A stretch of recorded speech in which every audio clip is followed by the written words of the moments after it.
We welcome you to Baltimore, Maryland, and the empty Bank Stadium, not far from what is called the Inner Harbor. The Inner Harbor surrounded by the skyscrapers of Baltimore, Maryland. And it's where this afternoon Ohio State and Navy meet in college football. Urban Meyer now beginning his third season as the head coach at Ohio State. Ken Niumatalolo begins his 7th season and he's 17th on the staff of the Naval Academy. And he welcomes, among others, third-year starting quarterback Keenan Reynolds as the brigade of midshipmen arrive in style.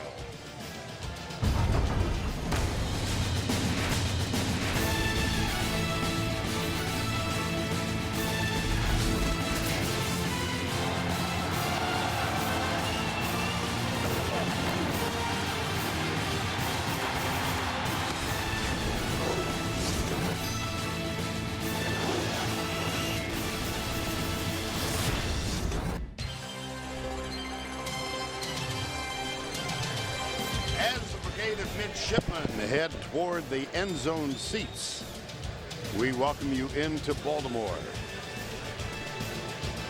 Ohio State making its second visit to play Navy in this city.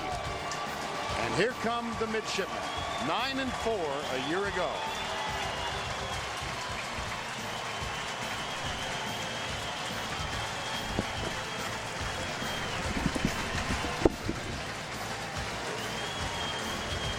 They have won their last 5 straight, including a bowl game at the end of 2013.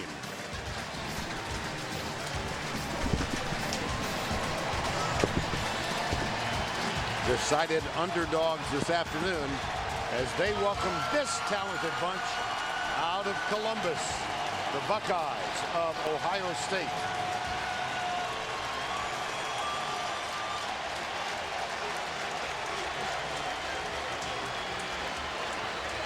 Fourth meeting ever between these two.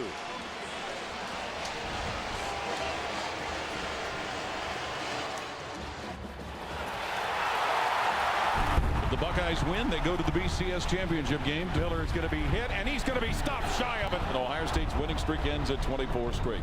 Army versus Navy. Touchdown, Keenan Reynolds. Make it an even dozen in a row for the midshipmen of Navy. It's a new year. Last year's behind us. After a disappointing end of their 2013 campaign and the devastating loss of Heisman hopeful Braxton Miller, the Buckeyes are trying to prove they still belong among the nation's elite. We've got a chip on our shoulder. We've got something to prove. Navy's most recent march of success has the midshipmen navigating a return to prominence and proving a commanding presence among their Service Academy brothers. We're confident. We're on to something big. Quarterback Keenan Reynolds is their leader. Keenan Reynolds dives, touchdown. 2 programs steeped in tradition, 2 teams of championship pedigree, and 2 coaches driven by success with 1 chance to make a bold statement. We want to shock the world. We want a championship. A statement can be made today.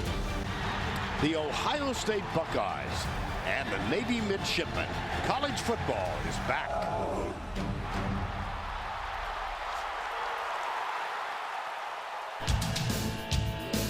We welcome all of you to Baltimore, Maryland, and this afternoon the first game of the season for both the Ohio State Buckeyes and the midshipmen of Navy. Hi once again, everybody. Vern Lundquist, and a real pleasure to welcome all of you to CBS Sports and CBS Sports Network for this first telecast of our 2014 college football season. The big news in the last month has been the injury to Ohio State quarterback Braxton Miller. He first injured the shoulder in the bowl game against Clemson, rehabbed through much of the season, and then sadly re-injured it in a non-contact play on August 18th. Successful surgery, but Braxton Miller out for the year. A huge loss for the Buckeyes, as Braxton Miller was a legitimate Heisman hopeful.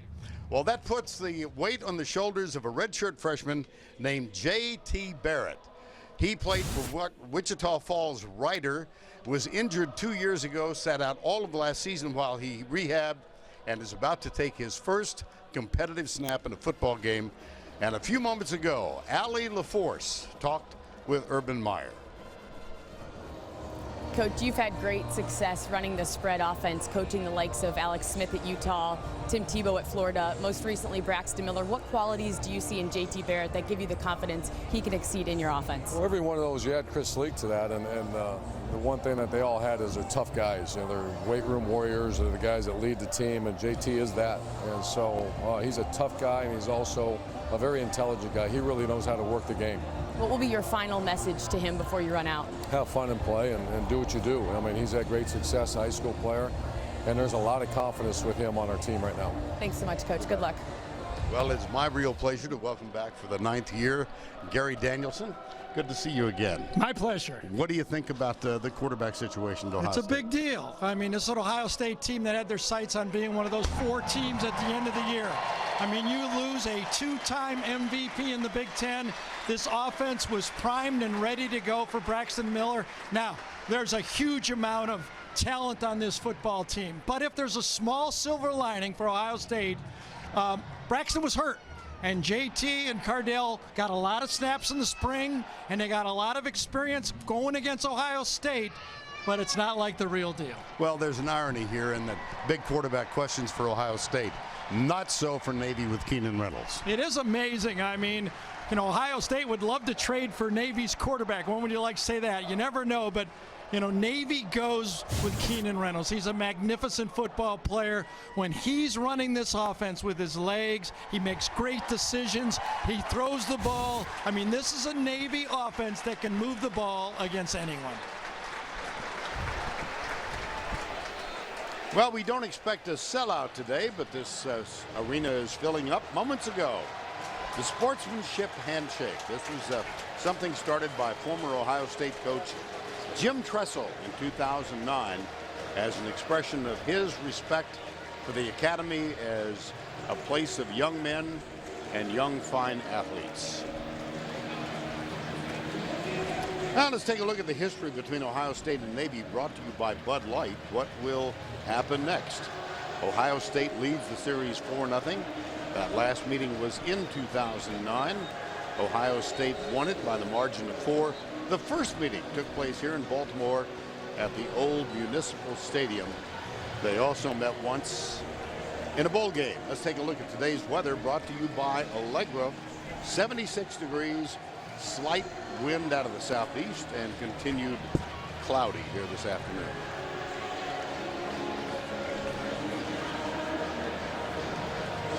Navy won the toss. They have deferred the option, so Ohio State will get the ball, and that means that JT Barrett's going to take a snap for the first time in competition since high school, October 2012. You have to wonder what Urban Meyer's thinking, no matter what he says publicly about the temptation. Do you use your quarterback too much early? Could he make an early mistake? Here is the kick. Dontre Wilson, number 2. Oh, I'm surprised. Yeah. That was not very deep. I thought he'd attack that. And now it's time for the Chick-fil-A starting lineups. And coming on the field, number 16, JT Barrett, has never attempted a pass in college. He was injured in October of his senior year in a game against Fort Worth Brewer. Rehab for a year and a half. They talk about his intelligence and his decision making. Well, I think how he uses his weapons, and he's loaded. I mean, there are 6 different receivers plus 2 tight ends that he can throw the ball to or use in this offense. Out of the spread, he'll throw, quick screen, left side. Why not? Devin Smith, number 9. Yes, this is the way you get the team involved and the quarterback involved. A very safe throw. I expect a lot of those wide receiver screens. They're an effective way of getting your quarterback in the game. Wouldn't be surprised if he runs his quarterback now to get him a little pop, make him get used to the competition. That was a gain of 13 on first down and 10. Ezekiel Elliott, number 15, is the running back behind Barrett. Now he comes up alongside. Hand off, sweep right. He's going to throw it. Oh, I'm sorry. They completely fooled me. Yeah. Obviously. Right, Dontrell Wilson should have had that ball. That was a well-thrown ball. You expect your players to make this catch. Red outside, comes back inside. Great patience. That could have been caught. That was short arm by Wilson. That should have been another first down. 2nd down and 10. This time the give is to Ezekiel Elliott. Now let's take a look at this Ohio State offense. Only one returner in the offensive line. That's Decker at left tackle. Elflein, Boren, Price, Baldwin. Jeff Hireman is wearing number 5 today to honor Braxton Miller, the starting tight end. Here's the question. How aggressive will they be on 3rd down with a young quarterback? See if Navy they're bringing 4. Got a hand on him. Barrett will run and is cut down short of the first down at the 45-yard line by Chris Johnson, number 46. Quessenberry gets in there. J.T. Barrett to the outside and does not make any throw downfield. Navy, who struggled on 3rd down last season, gets off the field. Well, it's 4th and medium. You never know with Urban Meyer in the special teams. We have seen him go for the fake punt at Florida especially. Cameron Johnston is on the punt, and that is to Brandon Sanders. He is generously listed at 5'7". Nice and high. Pretty conservative. You need to catch that football. Oh, they did. Got a new punt return receiver that time, and you can say you want to be conservative on punt return, but not catching that football by Sanders cost Navy about 19, 18 yards on that play. That was Devin Smith, number 9, who grabbed it at the 1. And so here's Keenan Reynolds, wonderfully gifted junior quarterback out of Antioch, Tennessee.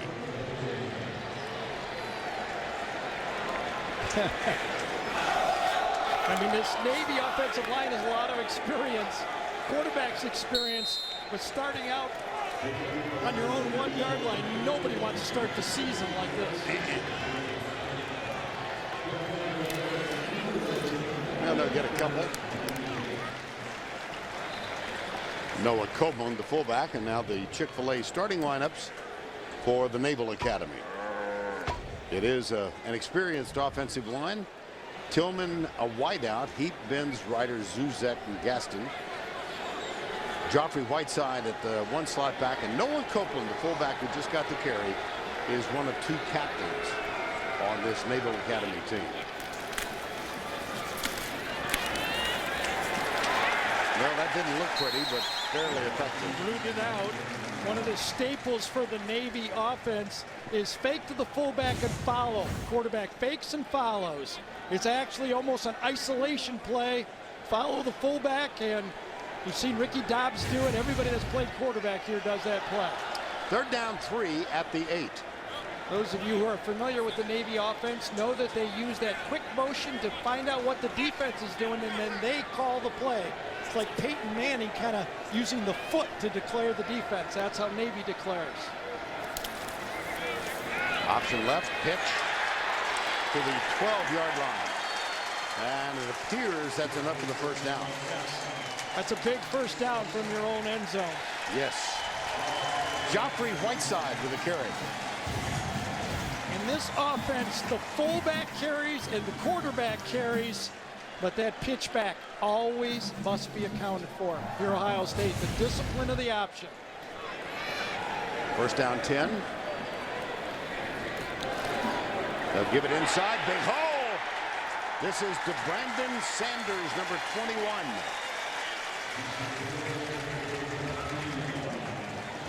You know, Vern, a little bit of this triple option is almost like judo. They use the strength of the defense against them. They get you moving one way and they kind of take you the way you're going. the offensive play callers, this staff is one of the most experienced staffs in college football. Seven of the Navy staff have been with this team for 10 straight years. They've seen every defense. Ivan Jasper is the offensive coordinator. Reynolds is hit behind the line and dropped at the 20-yard line by Michael Bennett, number 63. Well, that's the game plan for Ohio State. They're playing and setting very wide with their defense. And they're telling those defensive tackles, Bennett and Washington, you must get some penetration and make some plays.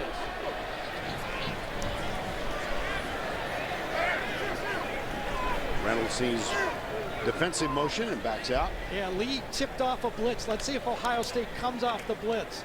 It looked like Lee was coming inside on the play. Let's see if they come out of it. Bobble. Reynolds was able to corral the ball, but there's going to be a loss on the play. Curtis Grant, the middle linebacker, number 14, made the tackle. Yeah, that is just, you do not see that happen a lot of times with the Navy offense. They have a stable of 10 or 15 base plays, and they don't make mistakes in ball handling. Turned it over all of 10 times in the entire 2013 season. Fewest turnovers per team. 3rd and 13 at the 20. Would not be shocked if this ball goes to the fullback. Now, same difference. Quarterback keep. Sure is. Joey Bosa, number 97, with the tackle. This is a really outstanding Ohio State defensive line. Yeah, they are. Urban Meyer calls this defensive line the strength of his football team. He said they could be as good as his 2006 defensive line that he won the national championship. He rode that defensive line for Florida to play that team, and he says these guys are just as athletic. Dontre Wilson is back to return the anticipated punt. Here is Pablo Beltran, 41.4 average. A little bit of a rugby kick, some pressure applied by Ohio State. And he gets a little bit of a roll. It's out of bounds at the 41-yard line. 35-yard punt, nothing on the return. One more left. This began with Jim Tressel, the former Ohio State coach.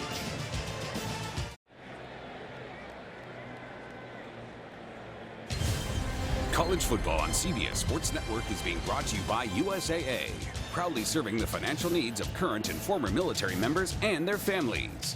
By Northrop Grumman. And by Golden Corral. Right now at Golden Corral, get a tender lobster tail for just an extra $4.99. That's right, just $4.99. 8:51 to go, opening quarter. Ohio State with good field position here, Gary. Okay, these keys are hard to do. You try to be short with it and say a lot. And for Ohio State, you have to respect their system. Understand that they're going to run it, respect it. And on offense, though, spread the ball and the field. That's to your advantage. Navy, you got to tie inside. You cannot get rolled over. You're going to win the game on the edges. And one thing Navy can't do and concede the athleticism to Ohio State. Your system and discipline won't win. You got to make some plays. Those keys brought to you by True Car Keys. They are the keys to success. And it's first down 10 at the 43. Ohio State has thrown a short pass. I look for them to go deep soon. Try to let Navy know they're willing to throw the ball deep. Boy, Dontre Wilson cat-like quick on that play. Navy's defense, let's take a look at it. Sarah probably the key. He and Quessenberry up front. Jordan Drake has been moved inside. Parrish Gaines in the secondary, one of the two co-captains of this Navy football team. Second down and 9. 1. Bart Starr call here, we think. Nope. Nope. Bart Starr, let's go back to 1967 in the Ice Bowl, and it would be a quarterback sneak over Jerry Kramer to the right side. Yeah, what I was thinking, remember that play action pass? When you get those second and shorts, that's a time when an offensive coordinator can give a little bit of confidence to the quarterback and throw a deep ball and figure I got 2 more downs to pick it up. Now the ball at the 45. Rod Smith, number 7, has come in at a running back spot on either side of J.T. Barrett.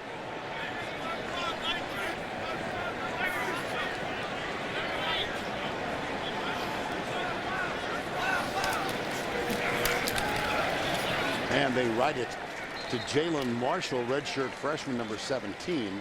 They just are so deep, aren't they? Well, they are. They've got 6 guys in the slot and wide receiver that could line up anywhere on the field. But I got to tell you, down on the field, looking at Navy's talent, I mean, these are not just small little skinny guys. They are athletic looking. This is a different team than I saw when I first started covering Navy about 5 years ago. They'll go left. And it's Marshall for the second carry in a row, number 17. And Ohio State moves the chain again. You get everybody involved, get the ball to Marshall. Again, Marshall might line up in the slot. He may line up in the backfield. Very similar to the system that Urban used at Florida when he had Rainey and Demps and Percy Harvin lining anywhere up when they broke the huddle. And now Urban Meyer is recruiting his own players. This is his 3rd year, so able to get the athletes in position that he wants. Play action. Got him! Paul Quesenberry, number 45. Remember the Achilles heel going into this football season for Ohio State, replacing 4 starting offensive linemen that started every regular season game for Ohio State a year ago. All 4 of them graduated with a degree, and all of them are in the NFL. Now that was Pat Elflein who missed the block on Quesenberry. Loss of 9. Second down, 19. Ouch. Michael Thomas, number 3, tackled hard at the 35. It'll be 3rd down, 11. I believe that was Chris Johnson, one of those outside linebackers. Navy will bend but don't break defense. Stand back, force that throw underneath, and the 2nd, 3rd and long of the game so far now for this Navy defense against an inexperienced quarterback. Let's see how Ohio State handles it. Corey Smith is split wide to the left side. Evan Spencer near side. 3-man rush, pressure applied. There's a tackle made inside the 30, and there is a flag. Yeah, Vern, actually a linebacker did rush inside to make it 4. Interesting decision now for Navy. I'd take the penalty because they're in field goal range, or Ohio State might go for it. I'd back them up. Let's see what they do. Holding. Offense number 54. 10-yard penalty from the previous spot. It remains 3rd down. Call is on Billy Price, the guard. Referee is Mike Cannon out of the Big Ten. Yeah, I think it was Daniel Gonzalez, number 58, that came inside, and Price is the one that dragged him down. I don't know who they called it on, but it could have been either guard in that situation. Well, it was called on Billy Price, so now 3rd and 21. Billy Price regarded as the strongest player on the Ohio State team. They'll sweep it right side. Dontre Wilson. Wow, he picked up a bunch. Now it's decision time for Urban Meyer. It would be a 48, 7-yard field goal, something like that. He has decided he's going to go for it on 4th down. Well, he's going to bring on the field goal unit, and that includes a freshman place kicker, Sean Nurenberger, out of Buckner, Kentucky. Nurenberger attended a high school kicking camp and regularly nailed them from 50 yards with Urban Meyer standing alongside. This 46 yards away.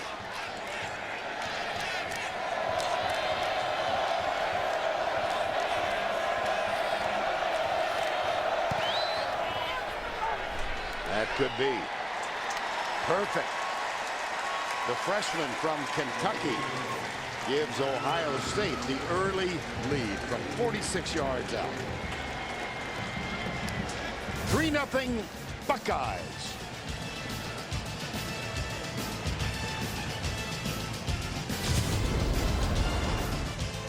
Tracy Wolfson. The GOAT probably won't be here. He'll be 25 miles away. Boy, the legal profession must be happy about this Thursday night football. I mean, it's just Thursday night, Sunday night, Monday night. I mean, All of us married guys better be careful. Exactly. That 80-inch television set you've got at home, Chrissy's going to say, not tonight. How about that? Football's on. Who'd have thunk it? Ohio State 46-yard field goal. Kyle Clinton will kick off. He was a senior who lost the place kicking spot to the freshman Nuremberger. And Damon Brown, number 25, is joined deep by Tonio Gully. That one goes left, and the knee is taken 5 yards in. Well, let's see if we don't see the real Navy offense here right now. You know, a poor decision on the punt cost Navy terrible field position. They had to be very conservative with their offense. They got a first down to get out of the way, but basically they had nothing there. I mean, I think this time we'll see the game plan a little more clearly for Navy, but, you know, big part of this game so far, Washington and Bennett inside have been tough to handle for this Navy offensive line. Ryan Williams-Jenkins, number 24, is in the on-field backfield now. Noah Copeland, the fullback, directly behind Keenan Reynolds.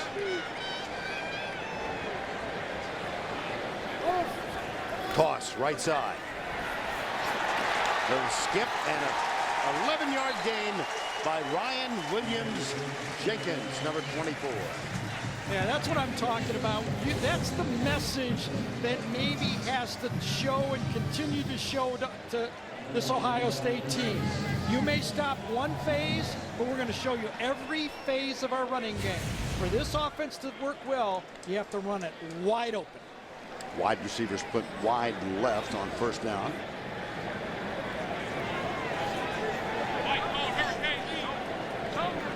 Keenan Reynolds making most of the decisions on the field. He keeps it this time. Gets a block on the edge. Huge gain for Keenan Reynolds.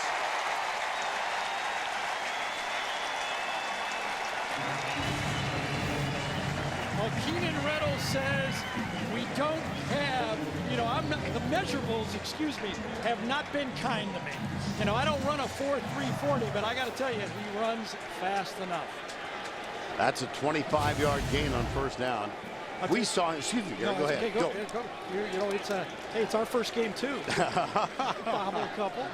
First down and 10 after the 25-yard pickup. Ball at the 40 of Ohio State. Option left to Brandon Sanders. Well, defensively, we've talked a little bit about the front line. It just might be the best D-line in all of college football. Bosa, Washington, Bennett, Steve Miller is sitting out, or rather is playing for Noah Spence, who's sitting out 2-game suspension. It's actually his third in a row. And Steve Miller expected to play well today. Yeah, and Joshua Perry's playing middle linebacker right now against this group. A lot of speed. He was an outside linebacker, and they got him in the middle to run down those options like he just did on the play before. False start. Offense, number 57. 5-yard penalty, second down. Well, take note of that. That's E.K. Benz. 2.6 penalties per game for Navy last year. That is a rarity. Normally so disciplined. Let me just tell you, I was down on the field, and I saw some of these men that Navy plays, these defensive linemen. Our country is in good hands. They are some men down there. Second down and 13. Play action. Reynolds chased by Bennett. Get rid of it. Don't take Finally it. fires it. Wow. How about that? Wow. Here I am telling him to throw it away. Brandon Colon. Not only did he throw the ball, he directed the pass. Look at him wave in the receiver and wait till the last second to throw the football right to the outside, and his right toe was down. And it was Rashad Frazier who got to Reynolds, but a fraction of a second too late. They're going to review that catch, though. The ruling on the field is a catch. The previous play is under further review. Now, we mentioned that this is a Big Ten officiating crew, but the replay booth manned by the American Athletic Conference, and the replay official is Jack Kramer. His left foot is down as he catches the ball, and then he gets his right foot down. Now, did his left foot drag out before he got his right foot down? That's the question. Remember, it was called a reception. Left foot down, drags it, right foot down. I think that's going to count. I do too. Yeah, not much more to overturn it. And a quick decision. Bless them. After review, the ruling on the field is confirmed. First down. Take a look at it. Now that's how replay should operate. Exactly. Make a decision up there, right? You know, let me see it again. Go with your first instinct. What can they do except go on Twitter and call you every name in the book when you're wrong? Are you familiar with this? Well, Keenan Reynolds has showed you the package now. That's what Ohio State is up against. They got the pitch sweep on first down, the quarterback keep, and then the scramble to the outside with the arm. I mean, you can have extremely talented defenses, but this offense that Paul Johnson and Ken Niumatalolo has been running, they know how to do it, they recruit to it, and they got it right. First down and 10 after the completed pass. Up come left, there's the pitch, perfectly played, downfield block, and the ball is tackled Joffrey Whiteside, who grew up in Columbus, Ohio, by the way. When everything's working, and by the way, Navy has an extra offensive lineman on the field right here. Playing tight end, I think that's Heat, number 62, it is. But the arc block works. You see it work. It was Williams-Jenkins that got that block. Vern, Ohio State worked for 15 or 20 minutes. Every linebacker, safety, and corner was working on how to defend the arc block. First time in the game, puts them on the ground. Bango. Reynolds, shifty moves. Inside the 10. Armed Forces Football is proudly sponsored by USAA. Now, Keenan Reynolds, we chatted with him last week, and he said his first recollection of Navy football came when he was sitting at home watching Ohio State Navy play in 2009. Little knowing at that spot that he would wind up one of the best quarterbacks in the history of the Naval Academy. Second down and 2. Pitch, perfect. Inside the 5. It's Joffrey Whiteside, number 29. They run it over and over and over again. Ohio State runs their keys and tackles their assignments every play. But as I was saying in my open, Navy's got athletes too. They don't measure up, obviously, to Ohio State athletes. But this is not just a bunch of slow military guys. These are recruited athletes. Reynolds, he had 31 touchdowns on the ground last year. That's third best in the history of college football. And he's close now to be second down and goal. Yeah, and I would assume that Navy will let this half run out and get to the second quarter. Time is their friend. The shorter the game goes, the advantage is to Navy.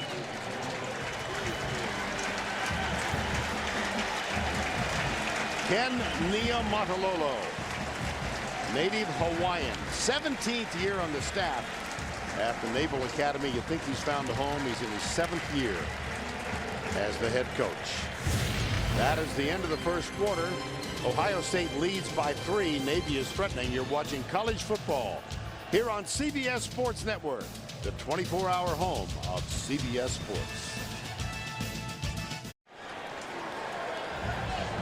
Good look at an anxious Navy sideline as the midshipmen about to score. They're on the threshold. They trail 3-0, and they've gone 78 yards on the current play. Here's a look at some of those Navy defensive linemen, Vern, I was talking about. Those are some men, I'm telling you. They have a weight room at Navy, just to let you know. I'm guessing they're not going to be submariners. No, they're the real thing. Yeah. Well, the Verizon Red Zone stats, this is from last year. You see 61 trips inside, 42 touchdowns. It's second and goal, Navy here. And everybody in tight. Reynolds, no, 3rd and goal. Again, 31 touchdowns on the ground last year. Yeah, I think Ohio State read that stat too, because they are playing the quarterback. Staying low, linebackers filling the spot. They've stopped him 2 straight times. Quarterback sneak, did he get the push? I don't think so. No, the spot's going to be 4th down. Now then. Yeah, that was a odd call. Now what do you do?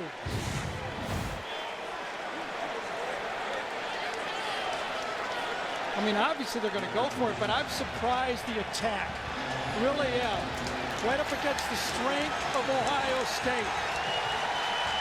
This began as a 1st and goal from the 2. One of the best defensive lines, the Buckeyes, in college football.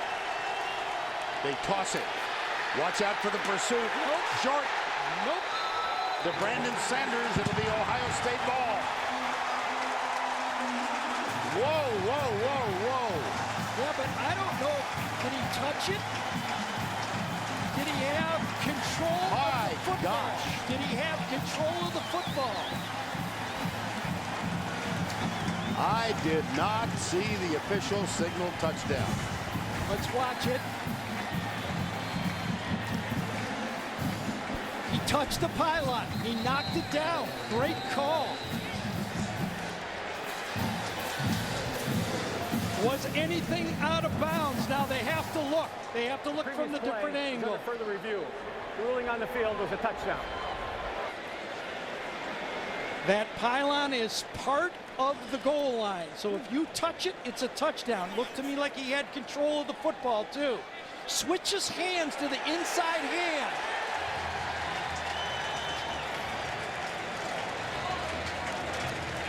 Does his knee go down before he touches it? It's so close here. Was it his right knee down? That's the next thing to look at.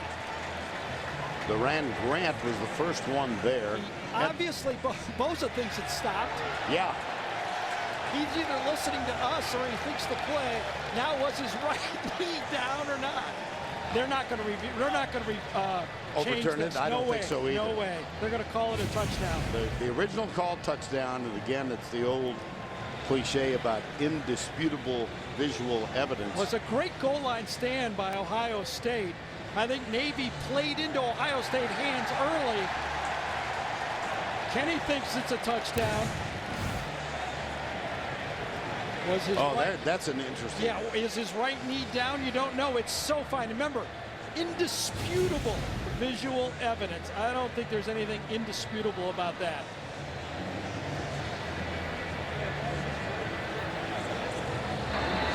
After review, the play stands as called touchdown. Urban gave it away. Did you see Urban walk away when he was looking at the official? Yeah. I mean, it was well defended by Ohio State. I mean, you can't ask for more. And then right at the end, just by Sanders just switching hands with the ball and reaching out and touching it for the touchdown. Nick Sloan.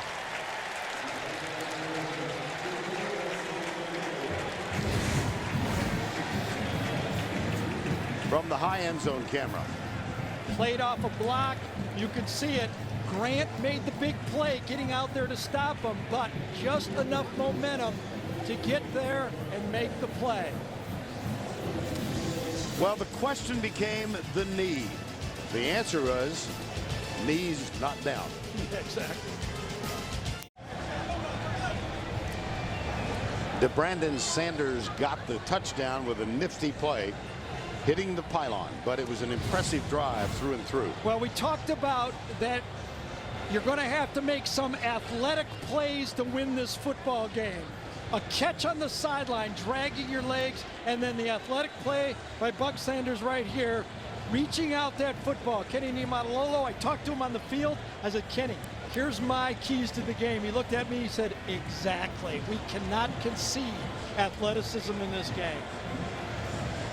Well, a most impressive Navy drive, and they lead Ohio State.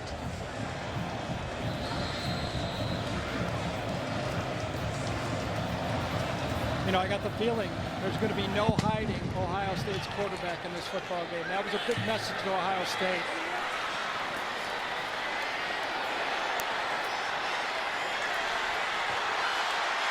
Out to the 35. If I'm Tom Herman, or if I'm Urban Meyer, I'm talking to Tom Herman, my offensive coordinator, I'm saying, listen, we got a good defense, but these guys are good. They're going to score points. They're going to move the ball. Give them our whole offense. And so we shall see. That's a 35-yard return. Dontre Wilson out of DeSoto, Texas, a suburb of Dallas. Remember, this is the first quarterback that Urban Meyer and Tom Herman have recruited since at Ohio State. This is their guy. They selected him. Highly sought after, as Vern told you, out of Texas. Curtis Samuel, the freshman, they expect great things out of him. He's on the field right now wearing number 4. Behind J.T. Barrett, 2 wides to the right side, 1 to the left. And Barrett will keep it and come left. And today's quarterback profile is brought to you by True Biotics, a daily probiotic from the nutrition experts at One a Day. Mentioned that he played high school football at Ryder High School in Wichita Falls, out west of Fort Worth on Highway 287. Injured against Fort Worth Brewer October of his senior season, torn left ACL. And earlier in this game completed his first pass of his collegiate career. So the swing pass out of the backfield, that's Samuel across the 40. And for more on J.T. Barrett, let's go down to Allie LaForce. Thank you, Vern. When J.T. was named the starting quarterback, I reached out to his offensive coordinator at Ryder High School, Mark Bindle, and Mark told me that he was so well respected by his teammates that they named him the captain his sophomore year before he was even named the starting quarterback. He'd play a little slot receiver and then rotate in at QB. When he tore his ACL, like you mentioned, his senior year, he was the only player given permission to speak at halftime. Very well respected by his teammates. All right, thank you, Allie. It's 3rd down and 3.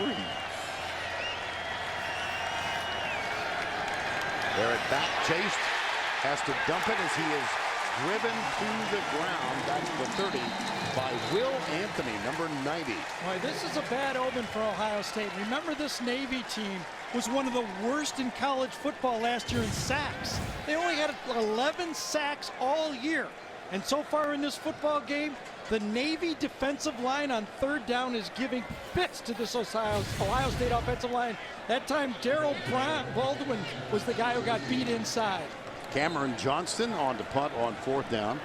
And Brandon Sanders, who scored the Navy touchdown, is back to return it 4th and 3. Return is on all the way for the Academy. Oh, boy. A boomer.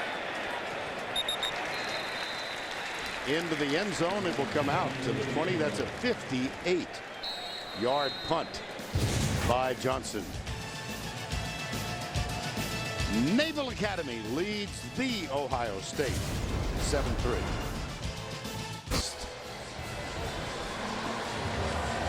(7-3), 1st down 10. Early moments, 2nd quarter. Let's see if Ohio State can get a couple penetration defensive plays. That's how they stopped Navy before and forced him to punt. To kind of throw this offense off balance, you got to get in the backfield a couple times. 1st down 10.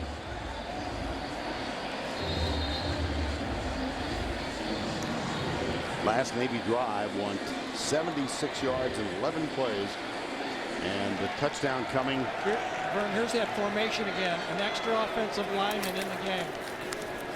Oh boy, Reynolds. There's the penetration. Yep. Adolphus Washington. Today's quarterback profile brought to you by True Biotics, a daily probiotic from the nutrition experts at One a Day. Ohio State's defense is setting very wide. They're playing the edges. They're as you look at Keenan Reynolds right there on his ship with a few of his teammates. What is that, helicopter practice? Helicopter training, yeah. Left side, not much. 3rd down. Noah Copeland. Well, the fullback position average plus 20 attempts, a little over 20 attempt average all year. They have 3 different fullbacks, and they just run them in and out. Jameer Tillman, number 4. They don't pass a lot, obviously, Navy, but they do think Tillman, wearing number 4, will be a key part of the passing offense. See what they've got in mind here on 3rd and 5. They will throw. Or not. Sacked at the 20. Adolphus Washington, back-to-back plays. He's a young man they think is kind of underachieved over the years. Well, I'll tell you, Washington and Bennett have been the story of the Ohio State defense, and really by alignment, Ohio State is depending on them. They're setting their ends wide, their linebackers wide, their middle linebacker very deep, and Bennett and Washington are doing a good job. When they penetrate, that's giving Navy problems. Pablo Beltran is on to punt, second time for the Naval Academy. See if Ohio State doesn't go for a block here. Ooh, pretty good penetration. Dontre Wilson at the 30. Gets a block, there's a flag. So this one is coming back regardless. Wilson does get across the 50, but forget about it. I just don't understand. If I was coaching, this would be one of my pet peeves, I got to admit. When you're blocking going away from the goal line, when you're going the wrong direction, the Ohio State defender was going the opposite way, and that time just makes the block in the back. Eli Apple, it appeared. Yes. I mean, he's facing away from the Ohio State goal line. You're going to get called. Receiving team number 16. 10-yard penalty from the spot of the foul. First down. It actually was 13. You were right, Vern. Yeah. It was Apple. I didn't think it was J.T. Barrett. I mean, watch it. 13's going away from his own goal line and makes the block. I mean, it's just, if you could just get your guys to block towards your own end zone, you wouldn't get that shove in the back, obviously. Unnecessary. That's the end of the sermon? Yes, for today. Urban Meyer's team trails Navy 7-3. Time now for today's icy hot injury report on Ohio State's Braxton Miller. He was about to start his 4th straight year as a quarterback, out for the season with a shoulder injury. For more, here's Allie LaForce. Thanks, Vern. After Braxton finished surgery with Dr. James Andrews down in Florida on Tuesday, he tweeted out that surgery was a success, relieving Ohio State fans all over the country.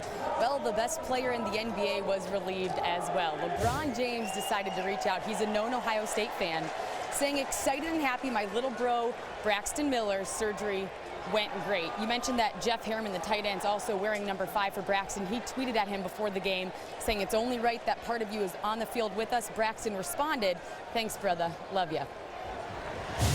All right, Ellie, thank you. First down and 10. Of course, there's Hireman wearing number 5 today. Ohio State conservative so far. Only one ball thrown downfield more than 10 yards. Hand off. Dontre Wilson, the sophomore out of DeSoto, Texas, comes left, picks up about 5. William Tweeter. Well, we mentioned earlier, Gary, that only one offensive lineman returning as a starter for Ohio State. Look at that. Yep. 20 starts among them. Second in the country, second fewest. Kind of the story of college football. You ride an offensive line, 3 straight wins with those guys, and then you got to get new guys. That's a give on the left side. Ezekiel Elliott had wrist surgery about 3 weeks ago, cleared for practice. Now here comes Hireman lining up tight to the left.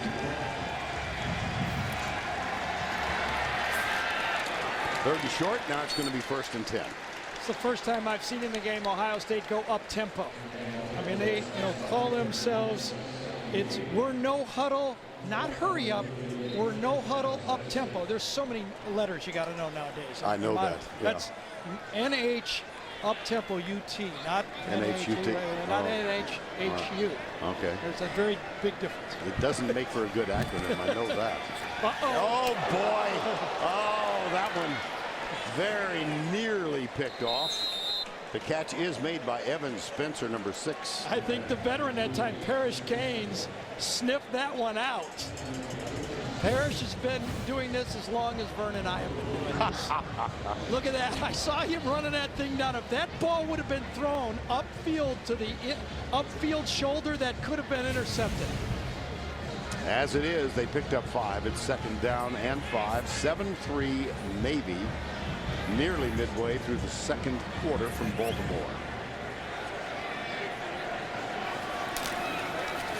Quick flip, near side. Jalen Marshall, number 17. That's going to be another move to change play for the Buckeyes. Chris Johnson with the tackle. Buckeye fans know Jalen Marshall from Middletown, Ohio, high school quarterback. Took him a year to learn how to be a wide receiver. They're expecting big things from him. Playing all over the formations for the Ohio State football team this year. In the slot, a little running back, and he must be able to throw. Here's a little unbalanced line for Ohio State here. Let's see what they do. Jet sweep. Yep. Right side, big hole, Marshall. That one was almost a giveaway there. Once they went the offensive line and they kept Marshall to the weak side, you can almost feel the jet sweep. This is going to actually be a completed pass for JT. He flips it forward and Marshall gets a reception. That'll count as passing yards. First down and 10.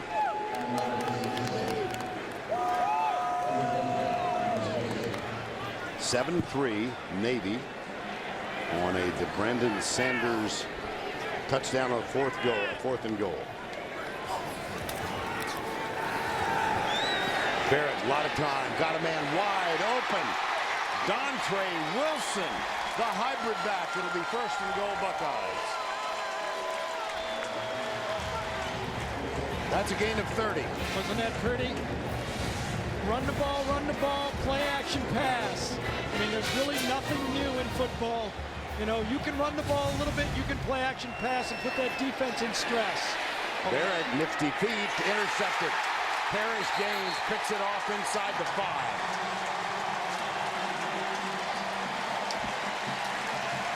Wily old veteran. Yeah, you know, Vern, you made the call. It was a nifty play by J.T. Barrett. But the result of that was he took his eye off downfield. And I can tell you from personal experience, it's hard to refocus. Watch him spin. Now it's hard to refocus on those defenders. You look for the red shirts, you don't see the white shirts. He lost perspective, and as you said, the veteran, he missed one early. He comes back and gets that one right there. Big turnover for the Buckeyes. Yeah, he was trying to find Dontre Wilson. Here's Urban Meyer. That's as close as it gets to an oofta for Meyer. Big turnover. 7-3 still. Parrish Gaines with his 6th career interception, this time inside the 5. Well, you can almost see from the high camera here what JT didn't see. Here's Parrish Gaines right here, okay? What he does is goes out into the flat very quickly. The quarterback, when he turns around, JT sees him inside, and then Gaines just hightails it and runs underneath that throw. Again, another athletic play by this Navy football team. In 1968, the Dallas Cowboys are playing the Cleveland Browns in the playoffs. Blanton Collier of the Browns, Tom Landry. And Tom Landry called the Browns defense the rubber band defense. Said, what do you mean by that? He said, they bend, but they don't break. Nothing new in football. There you go. Vern, us Ohio Cleveland Brown fans are very touchy about old stories. Oh dear. We do not like old football stories about Cleveland Browns. Hey, they never end up well. The Cleveland Browns in the 60s forced the Cowboys to be called next year's champions. I know, but from then on. Yeah, I understand. Pitch right side.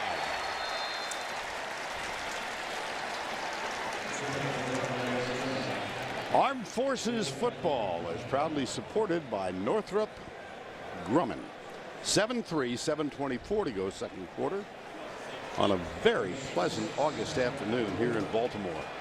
There's that unbalanced line again that Navy's been using in the football game, putting both wide receivers left, shifting one tackle over to the right. It looks like it's bothered Ohio State's alignment. Reynolds, late pitch, bobbled, it's on the ground. Now it's in the arms of the Buckeyes. Turnover for turnover. Joshua Perry getting a lot of kudos for fall practice play with the recovery.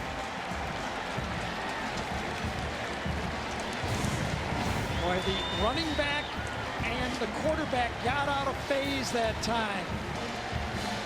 Sanders got too close to the quarterback. He didn't keep his normal 4 or 5 yards, and the pitch got on him. Watch Sanders turn up too quickly. It surprises Reynolds. The pitch actually goes forward, and Sanders does not handle it. Well, Deron Lee, number 43, was a part of that defensive effort. Yeah, that might be under review. That might be called a forward pass. Watching that again, that ball was pitched forward. The ruling on the field is being reviewed. That's going to be an incomplete The ruling pass. was a fumble recovered by the defense. That ball looked to me like it went forward when I watched it the last time. There was did we have another angle of that? I thought we had one more down the line that was. Okay, see where the ball is at about the 8. I don't think you could change it on that picture, but I thought we had one more look that you could see clearly that it was a this one right here. It. Yeah, this is the one. See, that ball to me looks like it's going forward.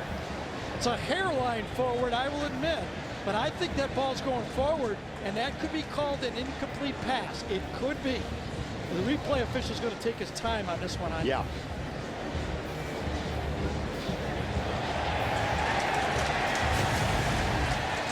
Well, they are showing that replay on the this is the big screen here. Oh, would it ever? Big break for Navy. Whew. And until we saw it that last time, you didn't really realize that it might be a forward pitch.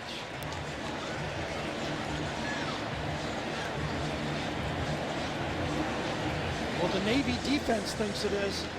They were huddled up, ready to go, and they've returned to the sideline. Here's the decision.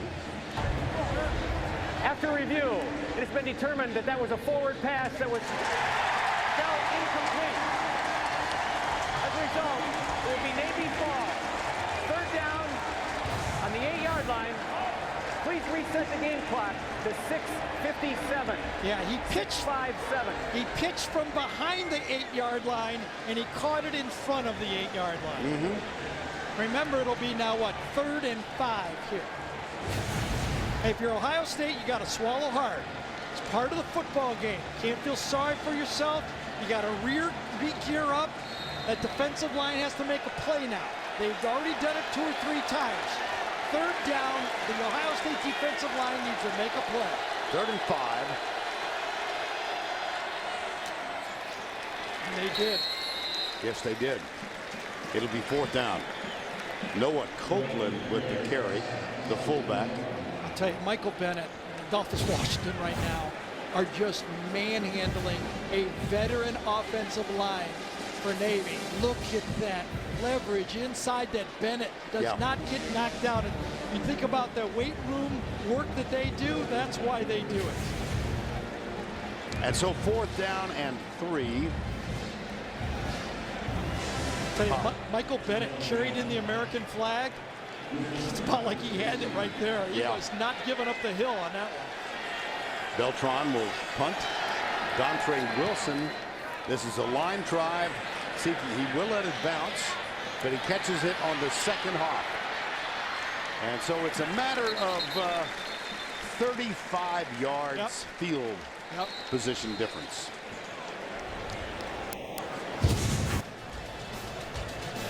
Another look at the forward pass, so ruled by the instant replay official. Ohio State does have it.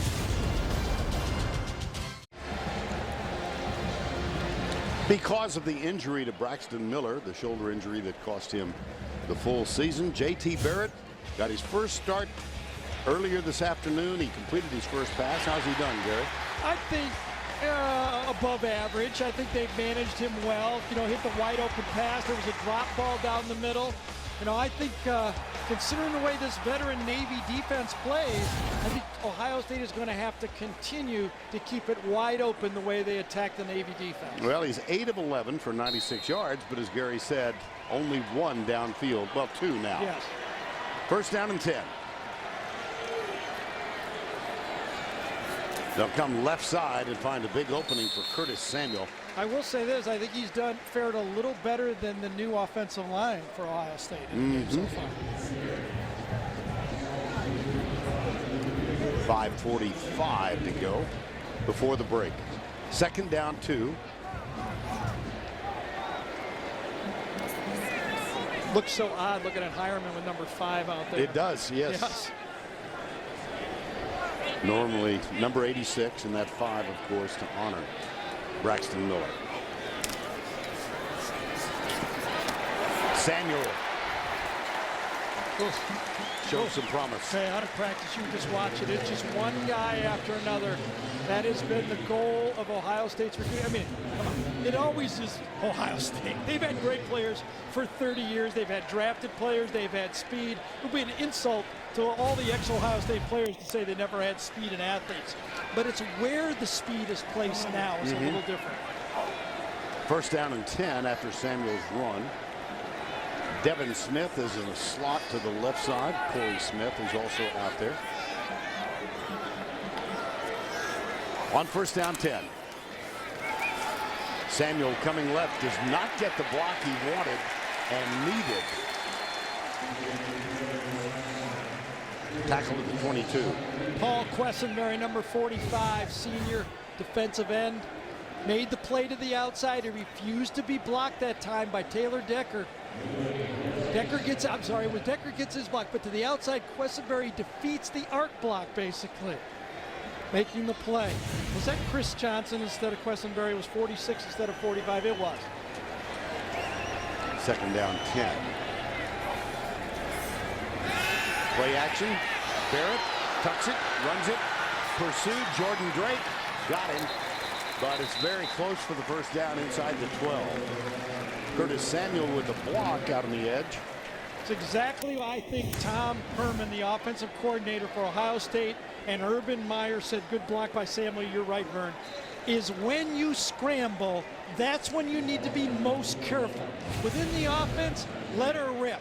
But when you get outside and things change, be conservative with the football, whether you run or throw to a guy wide open. Do not take chances when you're outside the pocket. Under 4 to go 1st half, 7-3, but Ohio State threatening to reclaim the lead. They'll come left. Dontre Wilson down to the 3-yard line. Number 2.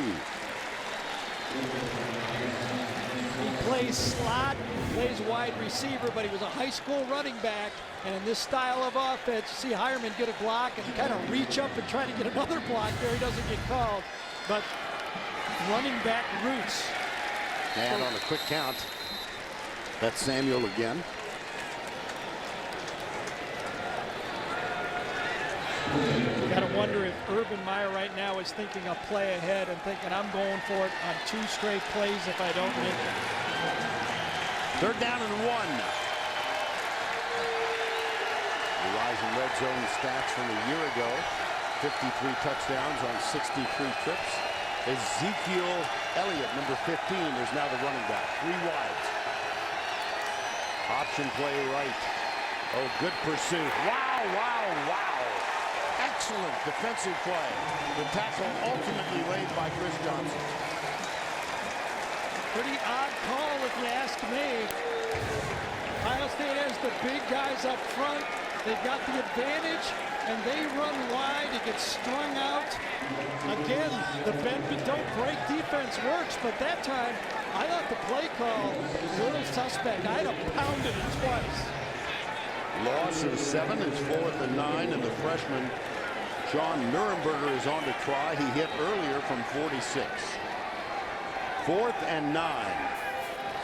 A 28-yard field goal attempt is good. But they still trail, does Ohio State. I mean, Ohio State marched right down the field. Everything they called worked.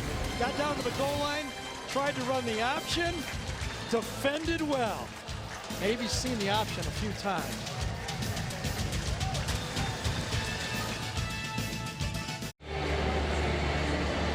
That's a future midshipman, and, well, 2 of them, as a matter of fact. Been a game of big plays. It really has. All of the plays have gone Navy so far. Replay official upheld that catch. replay official upheld that touchdown, and then replay official overturns the pitch. Navy gets the ball back, and then Chris Johnson to the outside, defeats the block, strung out well to the outside by Parrish, gains, and then Chris Johnson makes the play. Athleticism, which is what Coach challenged him about, has really come out big Navy's way so far in this game. Besides the slot backs, those wide receivers, those H-back hybrid guys, and the defensive tackles for Ohio State, I think every other position, the tiebreaker's gone to Navy so far in the game. And so the midshipmen lead 7-6, 2:04 to go. Both teams have all 3 timeouts remaining.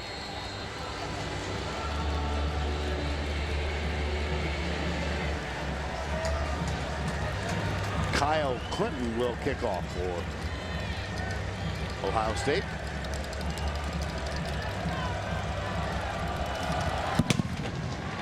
Good one. Oh my goodness. Yep. Not a good one. That thing hooked low on the left-hand corner. And that really could change the Navy strategy here with a different ball position. Instead of getting the ball to 25. Out of bounds. Number 39 of the kicking team. By rule, the ball will be placed at the 35-yard line. First down. It's a 10-yard penalty. Ball just curved out. Official's in perfect spot. Straddles the pylon, and he knows it went to his right, like foul ball in baseball. Yep. Can you imagine? I mean, Ohio State averaged 28 points a game in the first half last year. Can't imagine. I didn't study it that hard, got to be honest with you, okay? I can't imagine they didn't score a touchdown in every game in the first half. Yes, exactly. Can you say, Braxton Miller, how valuable a good quarterback is? Here's a reverse. That looks like a forward pass again. That's Chris Swain who gets the carry. Coming up on the Verizon halftime report, Brent Stover and Brian Jones from the U.S. Open. We'll have updates from games across the nation, first half highlights and stats. I was about to say, Vern, that Ohio State would, Navy got the ball in the 25 with 2 minutes to go. Ohio State would use their timeouts and try to get the ball back. But right now, Ohio State's saying, let's see what happens here. Reynolds cuts it upfield and is down, and the clock will stop on the first down play. He is at the 47-yard line. 9 yards. Take to the fullback, tackled by 2 players. A lack of discipline that time by the Ohio State. They did not go with their keys. 2 defenders tackling the fullback. Great keep by Keenan Reynolds. I think Darren Lee that time busted his assignment. There's the pitch, right side. Out of bounds at the 35. Chris Swain. The changeup for Navy now is to run the option to the fullback. They've been doing it to the slot backs, but now they've run the true option and getting the fullback on the edge. Jameer Tillman late add to the offensive set now. First down and 10 at the 35. See, Darren Lee that time took the quarterback. The play before, he took the fullback.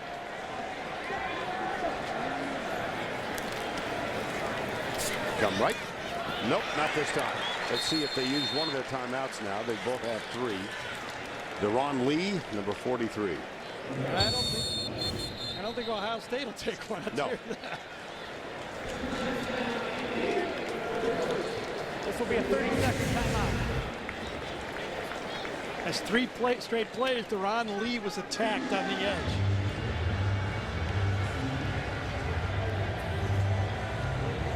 And so the timeout is taken by Navy. And you heard 30-second timeout. Vern, you talk about losing a valuable quarterback like this in college football. You got to go back and think back. I thought back to 2009, Sam Bradford at Oklahoma. Got hurt the first week against BYU. 8-5 record for Oklahoma this year. On the other side of it, 1985, Troy Aikman gets hurt. And Jamel Holloway comes in and they win the national championship. And Troy Aikman goes to UCLA. That's right. Sits out. Coached by Rick Neuheisel. And, you know, wow. Yeah, and it just shows you, I mean, You know, RG3 got hurt one year, and the season turned around for Baylor. You know, those quarterbacks are so valuable in wide open offenses in college football. Second down 11 with 1:20 to go before the break. There's the pitch again to the 31-yard line. That's DeBrandon Sanders. 1:10 to go. Third down.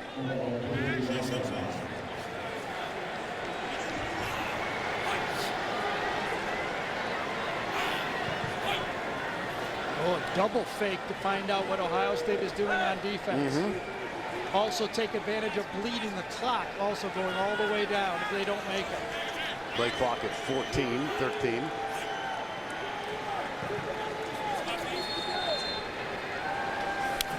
Well, 3 different plays. That was all bleeding the clock, I think, by Navy that time. Give a few looks, take the clock down. If they don't convert here, they don't want to give Ohio State any time on the clock for the rest of the half. And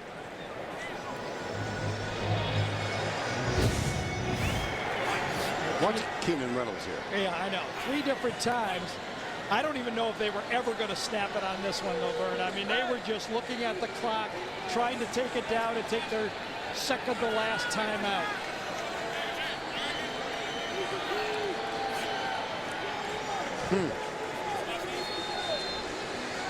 Ken Niumatalolo chatting with us about his relationship with Keenan Reynolds said when they made their home visit to Antioch, Tennessee, Reynolds kind of sat to the side. Keenan did. Ken talked with the parents mostly, and he said, I mistakenly thought he was very shy. He was just sitting there taking it all in. And then during the spring break, Reynolds came to the Naval Academy spring practice. That's on the high school spring break. He wanted to study film. A big play for this Buckeye defense.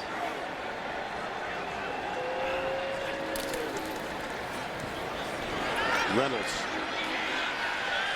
Very close. Yeah, very, very close. Decision time for Navy. If they don't make it, they called it a first down.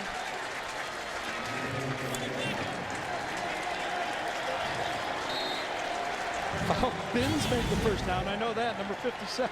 Yep. Pitch. Right side to the 20. Got to take a timeout here, Doug. Ryan Williams-Jenkins. Nick Sloan is the field goal kicker. 17 seconds to go. I don't know if have they called one pass of the game. Those little flip options end up being passed. Oh, it took too much time. Took too much time. Spent too much time. I think that's on you, Coach. I got to be honest. Should have had that timeout ready to go. It could have happened at 20 seconds.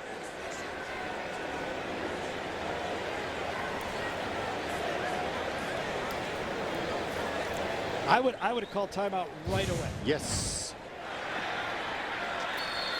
There it is, 21 seconds to go. You take a timeout. By the time Navy gets lined up and ready to go, you got to call a play. It keeps going. Ohio State has the right to get lined up. The officials got to get ready. Timeout costs them 11 seconds. Now, 11 seconds isn't big when there's 2 minutes to go, but when there's 20 seconds to go, that's a big mistake. And it's going to force them into a field goal. I think he was agitated with Williams-Jenkins. I'm not quite sure. Or the officials. I don't know what it is, but I thought it was a risky play. Nick Sloan will try his first field goal of the season from 36 yards out to add to the Navy lead. Remember, Navy gets the ball in the second half to start. Pablo Beltran is the holder, and the long snapper, Joe Cardona. 36 yards away to pad the lead for the midshipmen. Oh, dear. Kicking lows in 2013. Navy missed 4 extra points, and that was a big miss right there.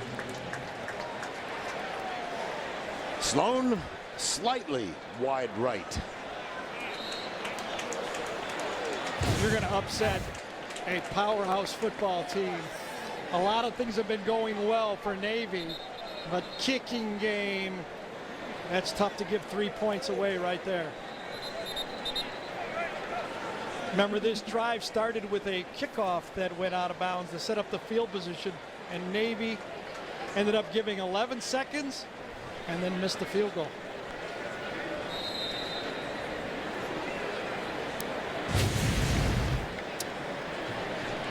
Final play, first half. Ohio State takes a knee. Navy will get the ball to open the third quarter.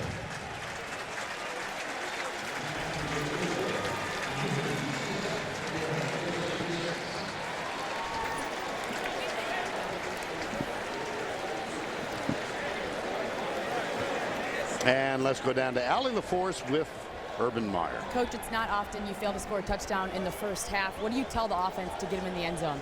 Well, we're, I don't want to say consistently moving the ball because we're not, but we're down in the red zone, I believe, 3 times. And that has to be a strength. A year ago was our strength. So that's got to be the offensive line, and we got to be able to pound the ball in there. 3 What's times your assessment of JT Barrett's performance so far?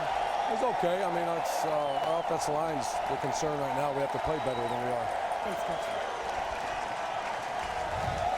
Well, Gary, I should be the guy making $5 million a year. That's why I totally agree. I'm fully support. And you know, a rising tide raises all boats. There we go. And I'm in a canoe here. I'm just saying. Oh God. Pretty good. That's the end of the first half with our score still 7-6. After the break, back to our CBS Sports Network studio live from the U.S. Open in Flushing, New York for the Verizon Halftime Report.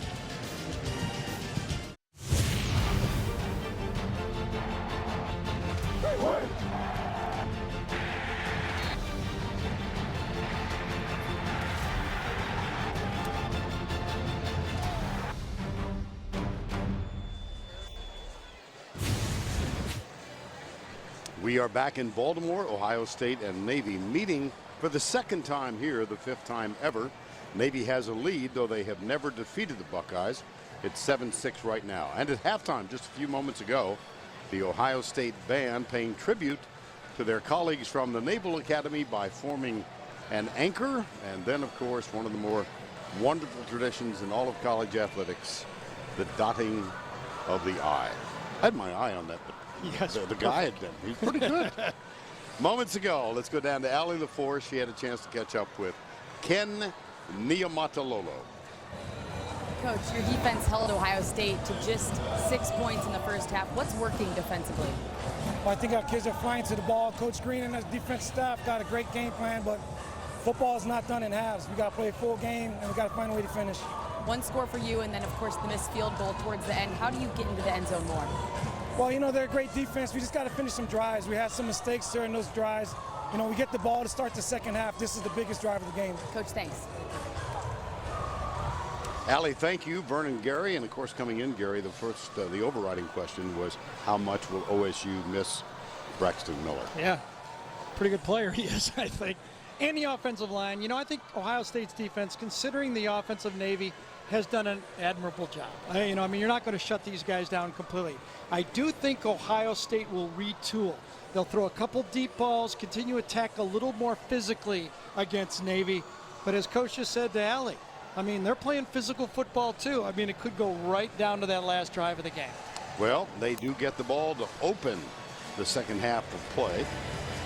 Ken Niumatalolo, in his 7th year as the head coach of the academy, served 10 years as an assistant prior to that. Gary made the point earlier, this is a staff of experience under the native of Honolulu. And we're about set to go. Kyle Clark will kick off. Damon Brown, number 25, is back for Navy.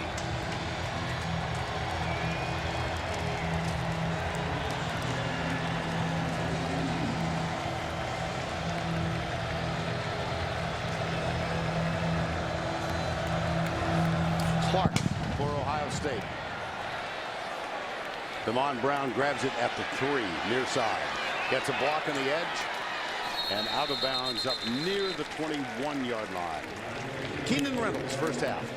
Well, I think he's managed the game. You know, no breakout plays. The one scramble throw to the outside one keeper, nothing big, but just enough to annoy Ohio State. Ohio State never really nails them down. The two biggest defenders, obviously, in the game, Washington and Bennett inside. Ohio State must play inside out. They're aligning very wide, Vern. Ends are very wide. Linebackers, outside linebackers, very wide. Those two inside tackles must continue to dominate. Pitch right. Nice. First play, third quarter. Joffrey Whiteside. So interesting, you know, you watch Ohio State practice these arc blocks, and again, the pitch comes, playing bump and run on one guy to the outside. Tyvis Powell, number 23, is the only other player there to make the play, and he gets knocked down by the slot back. And on first down 10, they give it inside. This time as a broken tackle. And here goes Ryan Williams-Jenkins across midfield and all the way down to the 41.5-yard line. You know, it's not like this Navy offense hasn't faced, you know, highly schooled defensive linemen before.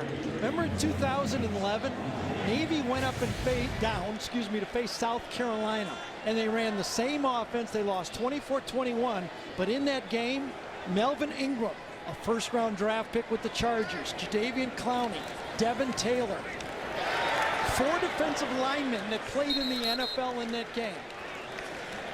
They faced good players. They rushed for 274 yards in that game against the elite talent. I'm remembering Steve Spurrier saying, who's scheduled these guys? Exactly. And remember, you know, Florida had trouble with Georgia Southern last year. I remember Nick Saban. Remember facing that one Georgia Southern. This offense can go against these elite defensive players and kind of make them go kind of sideways. Keenan Reynolds, pitch at the last minute. That's a modest gain. Now let's take a look at the 5-hour energy first half stats. Yeah, I think if Ohio State had a do-over, they would try to play a little more physical football. When they were running the ball, remember they got that good play action pass. Right. You know, I think that's their key. And of course, that 3rd and 1 call near the goal line, you heard from Urban, he was second guessing that call himself. 3rd down 3, opening drive, 3rd quarter. Reynolds, whoa, picked up the other way. Watch out. No one can catch him. Deron Lee, touchdown Buckeyes.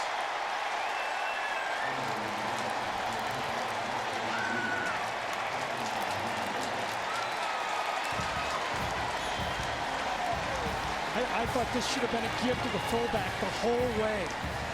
I was shocked he didn't give it to Quentin Singleton that time.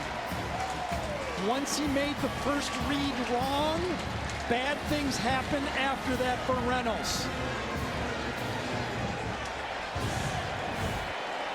Singleton splits. That would have been a first down to the fullback. Once he misreads it early, everything goes wrong for the Navy offense. Here's the extra point after the 61-yard fumble return for a touchdown.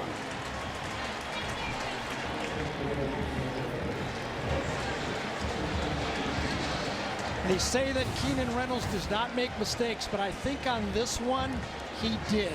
The fullback could have picked up, that was 3rd and short, get a double team, and that's a first down. And once that mistake is made, it gets complicated because the Ohio State defense is aligned to the outside, and then one thing leads to another. Joey Bosa makes a great play on Keenan Reynolds, and Ohio State turns the game. Remember, biggest play of the game, coach said to Allie, Ohio State made the play. College football on CBS Sports Network is being brought to you by America's Navy. By True Biotics, a daily probiotic from the nutrition experts at One A Day. And by Chick-fil-A. We didn't invent the chicken, just the chicken sandwich. How about this for a segue? Let's go from chicken to crab.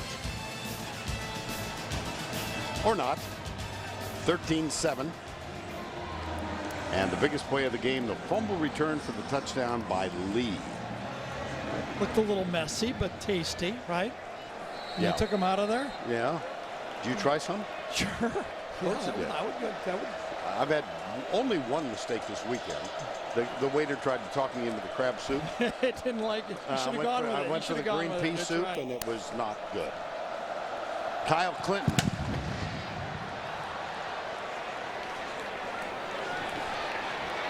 Damon Bryant.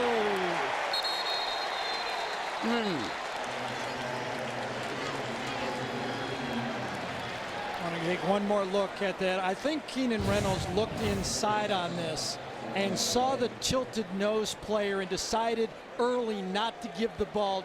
Joey Bosa to the outside actually makes the play to cause the turnover. Double mistake by the quarterback. You make a bad decision and then you try to force the play. Bosa makes a big time play. And for Navy, you know, you make a big stop there on third down to force a field goal. Then you miss a field goal. And then you have a turnover for a touchdown. That's a minus 10 points in a close game. On first down, they give it this time up the middle. Ryan Williams Jenkins inside the 20.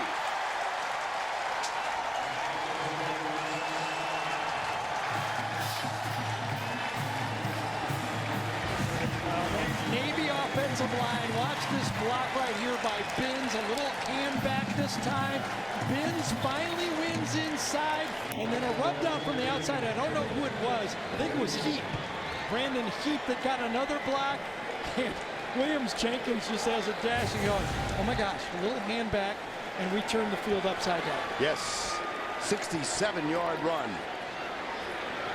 Reynolds pitches around the edge to the 5-yard line to Brandon Sanders. Pretty good answer by Navy. Yeah. You know, Vern, I get made fun of because I don't use momentum in my broadcast, and here's another point. Ohio State had everything going for them, and all of a sudden the field goes the other way. I've heard guys say old momentum's on their side. I've heard too. Yeah, periodically. Well, Ohio State wants to kick it off if it was on their side. Yeah. They don't want them anymore. Ball at the 4, first and goal. A well-blocked play defeats momentum every time, right? I'm learning. Reynolds spins. I believe he is not in. That was funny. How do you like the way I backed out of that one? 50 years of experience right there, ladies and gentlemen. This time Reynolds keeps it and pushes, and Vern waits for the no call. Well, I kind of learned on the only Navy touchdown. Exactly. Oh, Niumatalolo thought they had it. Yep, it's very close. Did the ball touch the line? Will they get a review of it? It does not appear so. They're going to review now it appears so. I'm reversing again. These fans are pretty smart, aren't they? Yeah. Charge timeout, Navy. They're first. Oh. Navy wants a review. Timeout. Niumatalolo's looking and going, we didn't ask for a timeout. Or coach is wondering why we didn't get a review. And he's talking to the line judge right now. Bosa comes in late. The ball is pushed. Does it get to the line? Does it get to the line? Boy, it's really close. Was his legs down or not? You know, the replay is being shown in the stadium. And we've got about 50,000 replay officials here just disagreeing. You wouldn't believe this, but the replay officials in red shirts don't think he scored. You know, focus on the ball. That's really close. I mean, you could make the argument that he touched it, but Navy's got a couple calls already. It's only second down. They are charged with the timeout.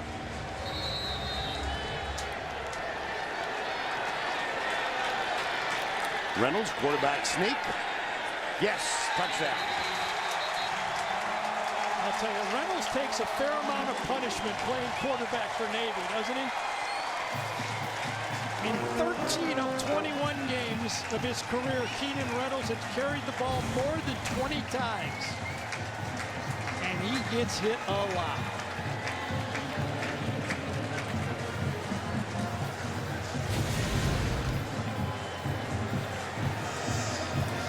Now they're looking at it. This one, the one called the touchdown.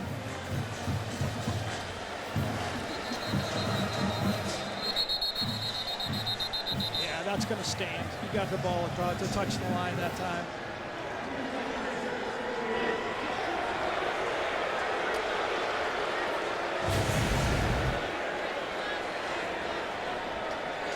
Well, a great call by Ivan Jasper, the hand back on the first play of the series. I mean, that's when your coaching staff really earns their money. The veteran staff, Vern was talking about it, I talked about it. You know, 7 coaches on this staff have been here more than 10 years. The ruling on the field is confirmed. Touchdown. And Ivan Jasper, who Ken Niumatalolo calls the best quarterback coach he's ever been around, dialed up a great play call to start this series. Ivan Jasper, another of those who's been with Niumatalolo for a long time. 67-yard run set up the touchdown. And now Nick Sloan will try the extra point to give Navy the lead yet again. Keenan Reynolds, Antioch, Tennessee. Well, remember, it was a quick minus 10 points that Navy had given Ohio State a missed field goal, a fumble for a touchdown, but on the first play of the series, a beautiful hand back to Ryan Williams-Jenkins, turns the field upside down, and then Brandon Sanders takes it inside the 5-yard line, and from there, Navy pushes it in with a final quarterback sneak. A great answer by this veteran Navy offense.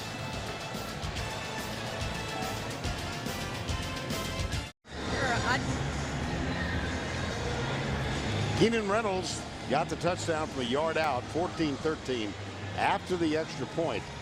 How quickly was that accomplished? 4 plays, 84 yards, and Navy now with 261 yards rushing. Remember the story Ivan Jasper told us that they were watching that last Auburn game, and I was going to enjoy that game. He goes, right up until the end, when Auburn with that last play passed us as the leading rushing team in the country, we were all mad. He goes like that. Well, Ivan Jasper up in the coach's booth.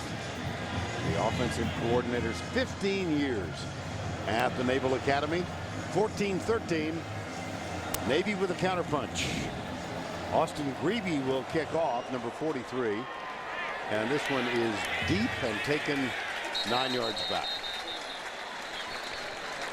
Well, Allie DeForest with us. What's going on with Ohio State, Allie? I was just trying to get a feel for how the coaches are reacting to Navy's play in this close game. Urban Meyer is about as calm as it gets. He's talking to the players a lot, communicating very well, but you don't see a lot of emotion or anger or even excitement out of him. Very cool, calm, and collected.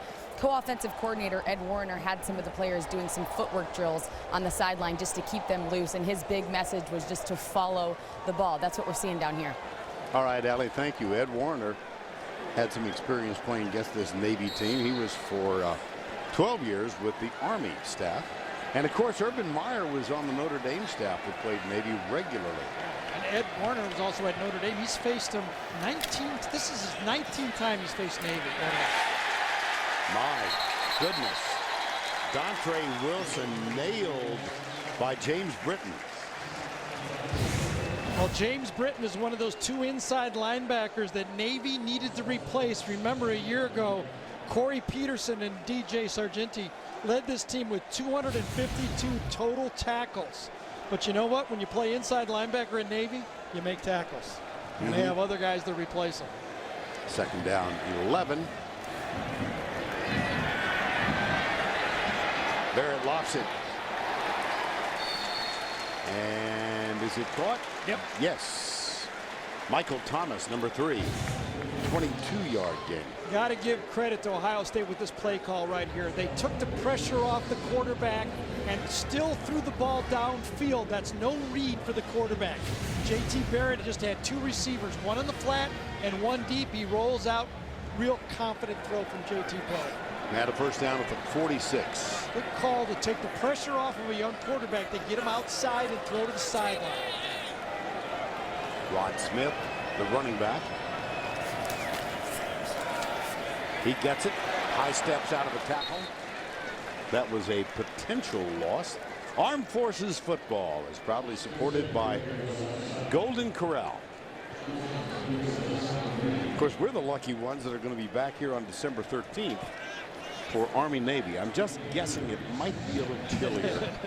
Hope it's not as cold as the last time. Here's an odd formation. Hireman, receiver real wide over here. Something new. Kind of stacked. Yep. And they give it up the middle across the 50 to the 47-yard line. Only 105 days to go. The countdown to America's game, the Army-Navy game, presented by USAA, only on CBS Sports. It'll be played right here on December 13th. Always a highlight and a way for us to end our regular season. Third down at 4. Vern, what does Buddy Green do? One of the worst third down defenses in college football last year. Will they blitz?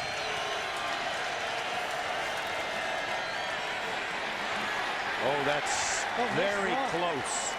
Did it come out? It did.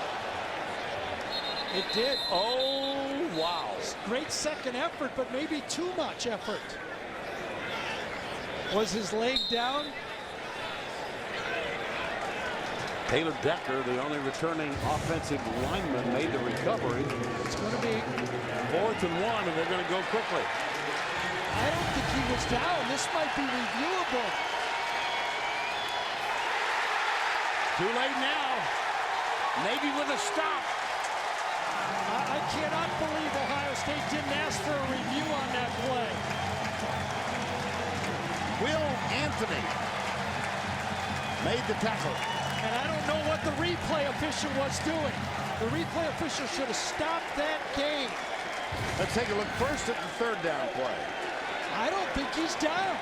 And he's clearly across the line right there. That should have been a first down by Ohio State, and the replay official should have stopped the game, or Ohio State should have taken a timeout, and then they try to hurry up, and Navy blitzes it. Wow. First down 10 on the Ohio State turnover, the stop rather. Here's Reynolds to the 48, perhaps the 47. I guess I am pounding it, but that's where the hurry up hurt Ohio State. I think if they'd have taken their time, they might have got a replay, and you know, see, there's no way he's down. I think he climbed right over him. Now he's down, and then the ball comes out late. He would have been down on contact. Woo, that's a huge play, and half of it the officials. Second down.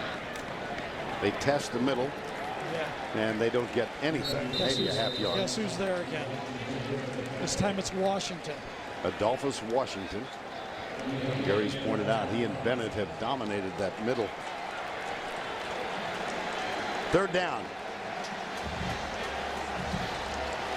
And they have to. The alignment of Ohio State is very wide. These two outside linebackers are really wide. Wasn't quick enough there. Toss left. Copeland. Oh, he dives forward. He might have gotten it. I believe they're going to spot the ball with enough yardage for a first down and 10. Yes.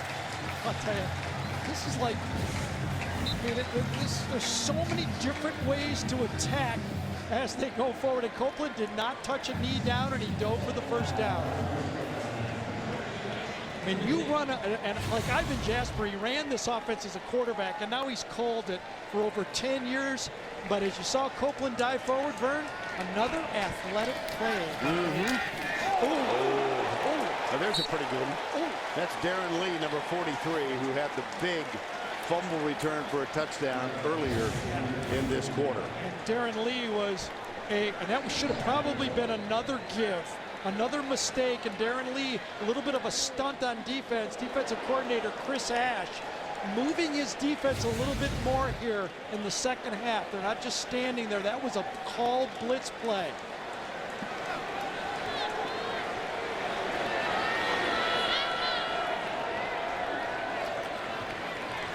They'll test the middle. this run. Damon Brown, number 25. It's the same play that was run by Ryan Williams-Jenkins for the big gain, only the other side. And this time Damon Brown takes it, beats a tackle in the secondary. I think it was Tavis Powell that missed the tackle in the secondary, bounces outside and picks it up. This is like trying to attack Jell-O, you know, if you're Ohio State. You know, it just seems to move every time you hit it hard. Now they got him again. That's Adolphus Washington, who has had a terrific afternoon. It's one of those games where Washington and Bennett on the plane ride go home and go, I don't understand it. I killed my guys. How can this be possible? We only got 2 guys between their tackles. We're destroying them, and they're still running on us. Second down, 12. 5:25 to go in the third. Maybe hangs on to a 1. Here's a play action. Reynolds to pass. Maybe. Nothing. Curtis Grant, the middle linebacker, first there, number 14. Kind of a funny call, I thought, for Ohio State. The one time for Navy, the one time Ohio State was expecting a pass, Navy throws a pass. Ohio State not fooled. They played man-to-man coverage. Everyone was covered in the secondary. I think when Navy throws, it has to be in a pure run-down situation. That, to me, was a pass-down situation. Luke Fickell, co-defensive coordinator for Ohio State. And it's third down, 23. Timeout.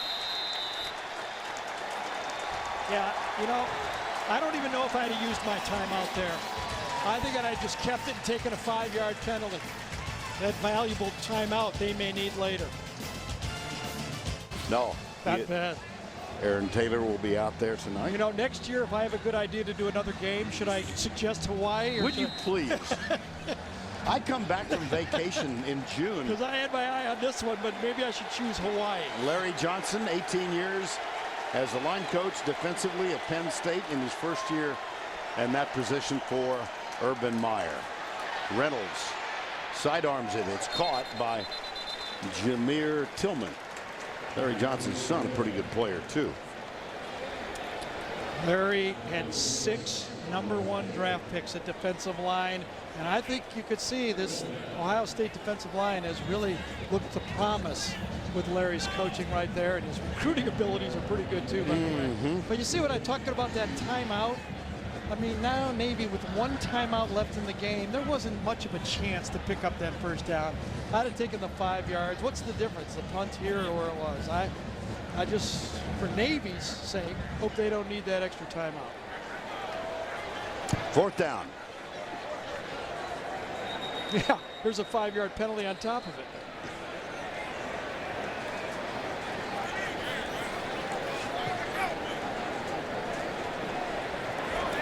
Delay a game, offense.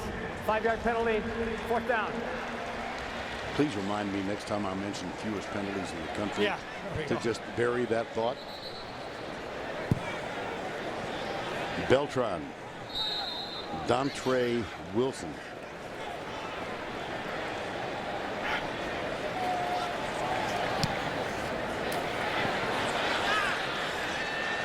That'll bounce and scoots into the end zone.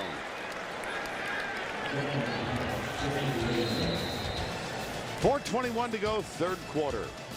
Ohio State trails Navy by 1. 14-13 Navy with 4:21 to go in the third. In today's installment of Navy's Greatest Legends, let us bring you Thomas LaForce. Navy defensive tackle, 1968. He intercepted a pass, returned it for a touchdown in the '68 Army-Navy game. LaForce. It's going to become a really familiar name. It's the same name as Allie LaForce, and that was her uncle. You don't remember that, do you? No, not exactly, but I am proud to say that's my uncle. He would tell you he can run faster now than back then, but we'll leave that up for debate. Fun note, when he played at Navy, Patriots head coach Bill Belichick was the ball boy, and his father was the head coach at Navy. Pretty cool fun fact.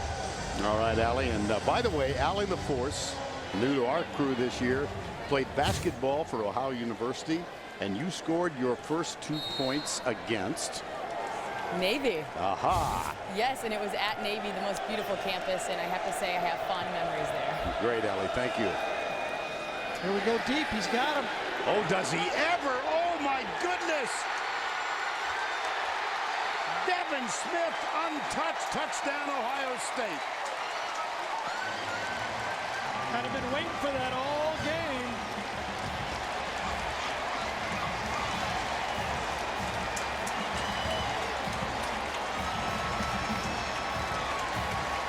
That is a stunned look.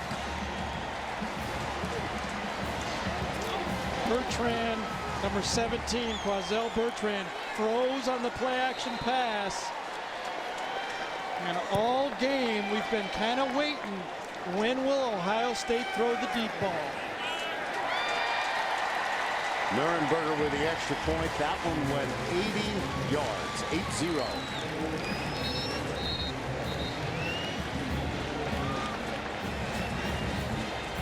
Devin Smith lined up on the right side of the formation.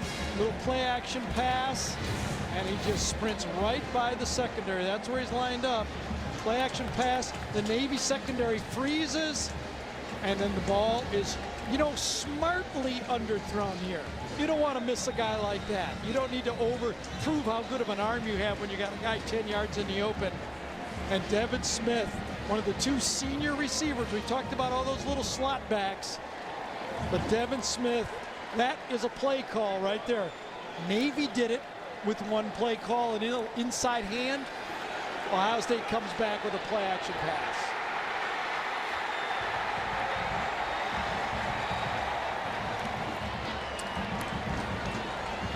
J.T. Barrett, Wichita Falls Rider High School. Devin Smith.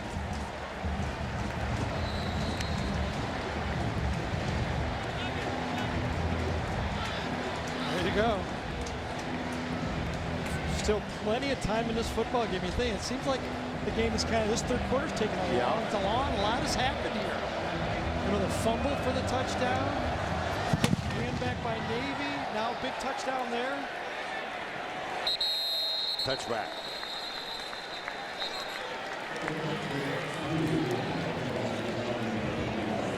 Keenan Reynolds getting ready to head back on the field. 4:10 to go. Third quarter. Today's First Down Line is brought to you by Navy Federal Credit Union. Well, the Buckeyes only returned because of Braxton's injury late here. Only 11% of their total offense going into the season. And because of that, it took them 41 minutes to put their first touchdown on the board. And remember how prolific this offense was scoring a year ago. You raised the question earlier, the last time that Ohio State had not scored a touchdown in the first half of play. Answer coming shortly. Reynolds, that's another forward pitch. The last time Ohio State didn't score in the first half, October 15th, 1911. What? I only provide the answers, not the questions. Really? Even all those Bo and Woody games and stuff like that? You're acting suspicious. I'm suspicious. I'm gonna double down on this one. This is not Jeopardy. I am not Alex It's a Trebek. great stat if it's true. If it's true, okay. Aren't they all if they're true, physically? No, the give. Somebody told them to give, and oh my. Oh dear. Holding penalty on Navy. Yeah. When's the last time you seen that? And it looks like E.K. Binns is coming off the field too. One of their holding offense number 75. 10-yard penalty. 3-point second down. And you wouldn't be surprised where the holding's going to come on. It's got to be from the inside out against this Ohio, yeah, you can see it. Hand right on the shoulder that time of Bennett. Isn't he trying to, is that who he's got there? Yes, it is. He's trying to block Michael Bennett, and Michael Bennett has stoned everything up the middle. That was a good call, Coach. Mm-hmm.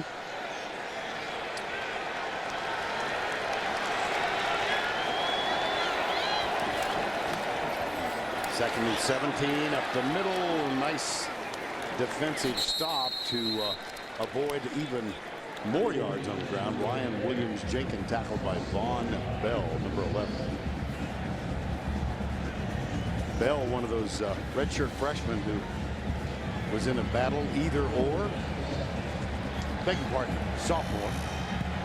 I think he's one of the guys, Gary, that Urban Meyer said he wished he had played it more last year. There's Bell. Interesting play call, 3rd and long. Don't want to give Ohio State the ball back right now. What do? Wishbone offense. You pitch. You come around the edge. You give it to Joffrey Whiteside. Hey, that's a funny bust by Ohio State. Nobody having the pitch back. You know that assignment football, that was a mistake. Give it to the fullback, who did not get outside that time. I think it was Darren Lee, 43. He had his nose inside on the fullback. Luke Fickell, you know, on every defense, everybody is, one guy's got the fullback, one guy's got the quarterback, and one guy has the pitch back. That time a wide open pitch on 3rd and long. There's another. Damon Brown. My goodness.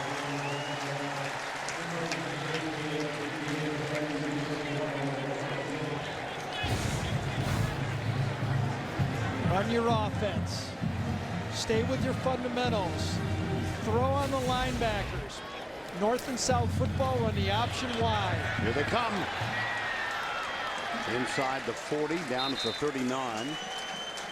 Damon Brown, number 25, with the tackle. Did I say a moment ago 1911? Yes, that's no wonder you questioned me. That's a long time. That's before Vic Janowitz played. Okay, what was it? 1991. 2011. 2011. Okay, you're off 100 years. Big deal. Well, it's the first game. One for GD this year. I'm keeping score. No wonder you looked at me wide-eyed. Just 100 years.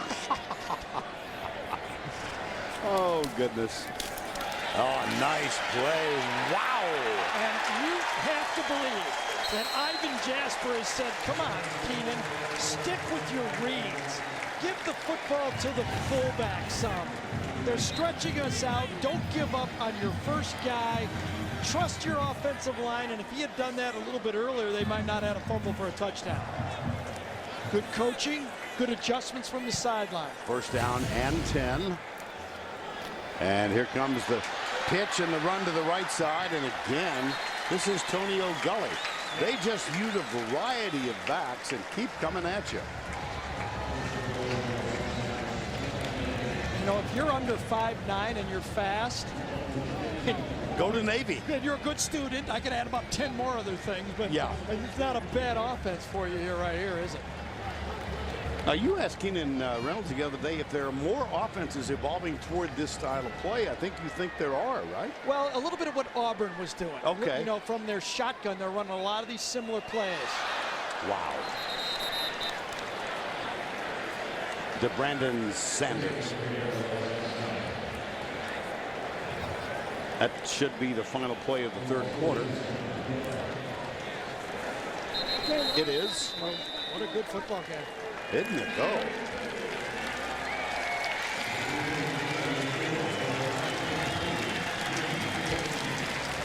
That's the end of 3, 20-14 Ohio State. You're watching college football right here on the CBS Sports Network, the 24-hour home of CBS Sports. We are back in what is called the Inner Harbor of downtown Baltimore. You go back 40 years. This was the location of a lot of old abandoned warehouses. The renovation began in the 70s, and now just a spectacular place. The culmination of which, I think, is the baseball park and we had a great view last night, didn't we? We did have a good time. Gary and I went across the street and 8 outdoors, caddy corner from the Orioles Park. It was fun because every time something happened, we could hear and then look inside the restaurant and see it on the replay. 3 seconds later, by the way. Ninth play of the drive as we begin the fourth quarter. Pitch right. Nope. Oh. Now that's how you play Joshua Perry, the middle linebacker, lining up very deep, but he goes right for the pitch man. On that play, the middle linebacker lined about 6 yards deep. Tried to telestrate that, didn't really work very well. Watch him run for the alley, ignores the quarterback and goes right outside. 3rd and 12. Remember, the problem here is Navy's kicking game. What do you do? Nick Sloan has missed from 36 already this afternoon. 3rd down 12. Reynolds. You got to send your field goal team out. You got no choice. That was Armani Reeves, number 26. That was a great defensive stand by Ohio State. Stop for a loss on 1st down. Stop for a loss on 2nd down, and a very short gain on 3rd down. And so Sloan is on. 2nd field goal attempt today, missed from 36 in the first half. Missed slightly to the right. This from 32. That one's right down the pipe. 2017. Opening moments, fourth quarter, a good one underway between Ohio State and Navy. Well, Keenan Reynolds, dress whites, and the white uniforms. We haven't even talked about those for Navy. Very attractive outfits. Yeah, yes, really. aren't they? Yep. Very like good. I usually don't like new uniforms either. I don't like those.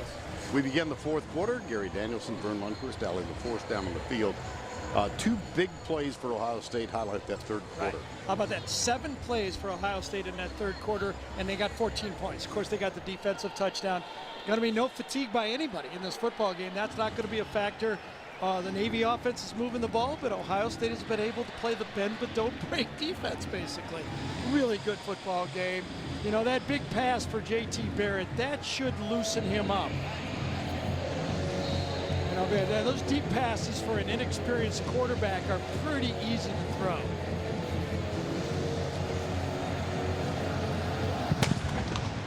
Here's the kick. 3-point game. Taken by Dontre Wilson. No, good defensive play. Wow.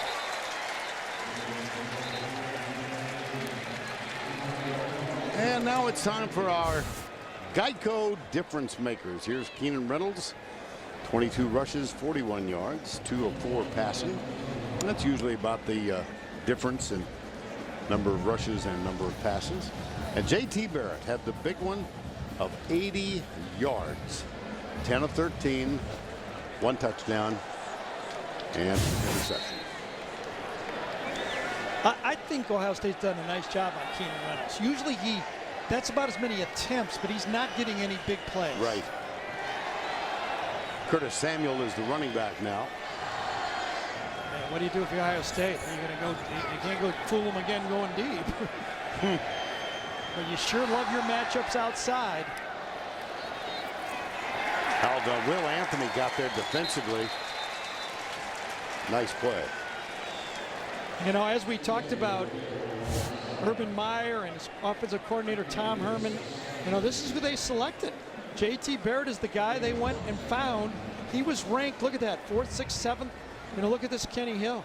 He had a pretty good starting game. I heard that. With the same amount of experience going into the game. So, you know, when you take a guy, you've got him for 2 springs, a full camp, you're expecting him to produce at quarterback. They'll ride it up the middle. Samuel across the 30 after the 32. And the chains will move. Quincy Adams, number 5, with the tackle. I like running right at this Navy defense. You know, this is a defense that was ranked 80th in the national football league. In college football last year. 180 yards a game, approximately, they gave up. You need to go at them. They're pretty athletic on the edges. You need to run it and challenge them up the middle. See the disparity in yards on the ground thus far. Wilson from that hybrid spot. And Samuel breaks another one. He's got a first down for the Buckeyes out at the 46-yard line. That's a gain of 11. Yeah, this is the offense, the Carlos Hyde offense right now that Ohio State is dialing up. Run right at you. I'll bet you right now, if I was Urban Meyer, I'd hit myself in the head for that third down call of the option on there when I thought they were going to go 4-down territory. That was earlier in the third when they were stopped, strung out. But, yeah, that's... First down 10. Ohio State by 3. Excuse me, Gary. Timeout by Ohio State.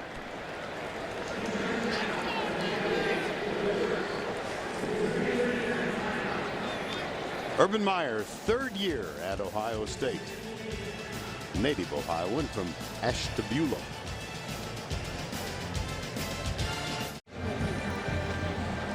We are back in Baltimore. The Navy defense. That's Bernard Serra, number 77. It was the Navy defense that kept this game alive for Navy before they hit the big play, making big plays to the outside with an interception. And then getting the stops when they needed to. Parrish Gaines, Chris Johnson, and then after the play on third down, getting the stop on 4th and short on the hurry up. Making plays, do they need another one? Well, it's first down 10 right now. Buddy Green, his 13th year. It just speaks to the theme we've established this afternoon about the continuity of the Navy coaching staff. Really kind of all began with Paul Johnson, didn't it? The most in the modern era. Same system being run on offense. First down 10.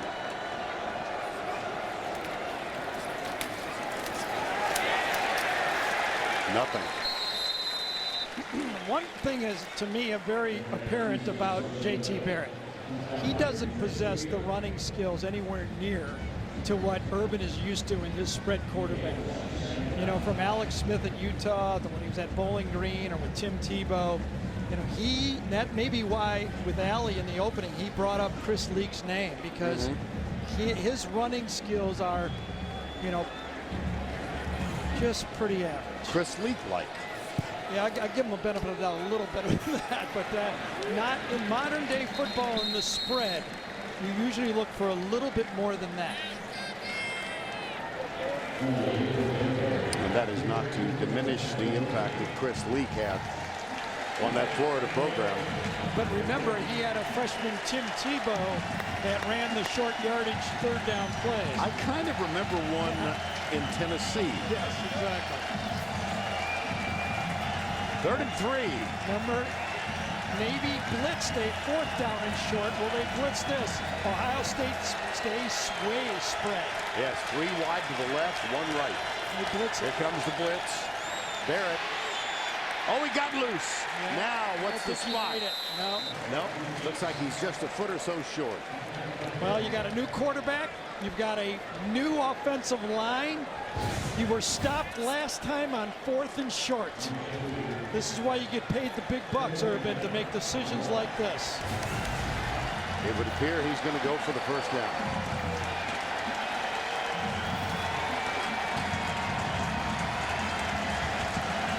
Ohio State's defense has been very good in the second half. 4th and 1. Ezekiel Elliott is the running back.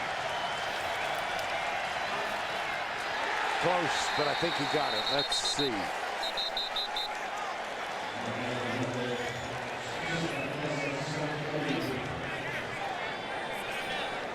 Now the spot. First down. Woo. Very nice Buckeye spot on this one, but I think it's probably right.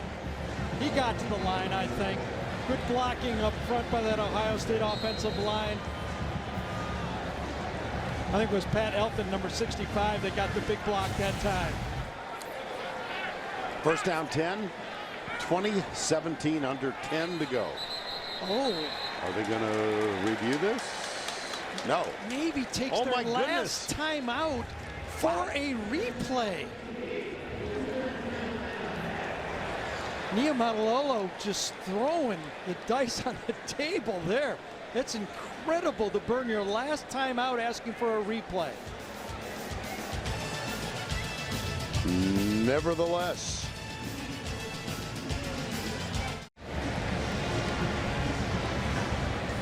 Well, we're back, and the call on the field was ruled correct. By the linesman right there. Well, he's got the clearest look. All the bodies are blocking us and most of our cameras.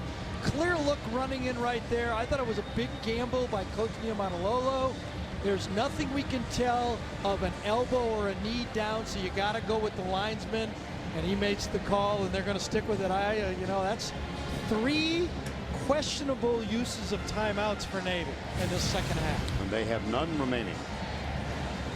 First down 10, Ohio State, 9:53 to go.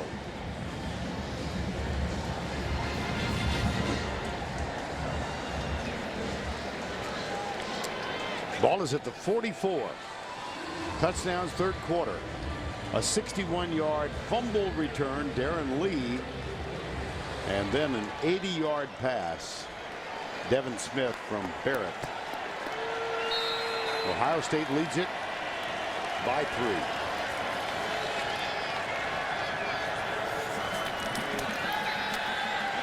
Barrett, a lot of time, man wide open.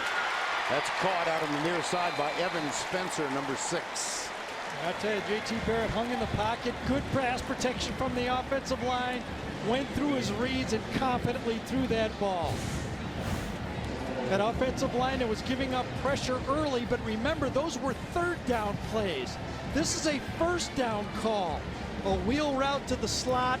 Much different pass protection when you got that Navy defensive line dialed up to stop the run, and then you throw on first down.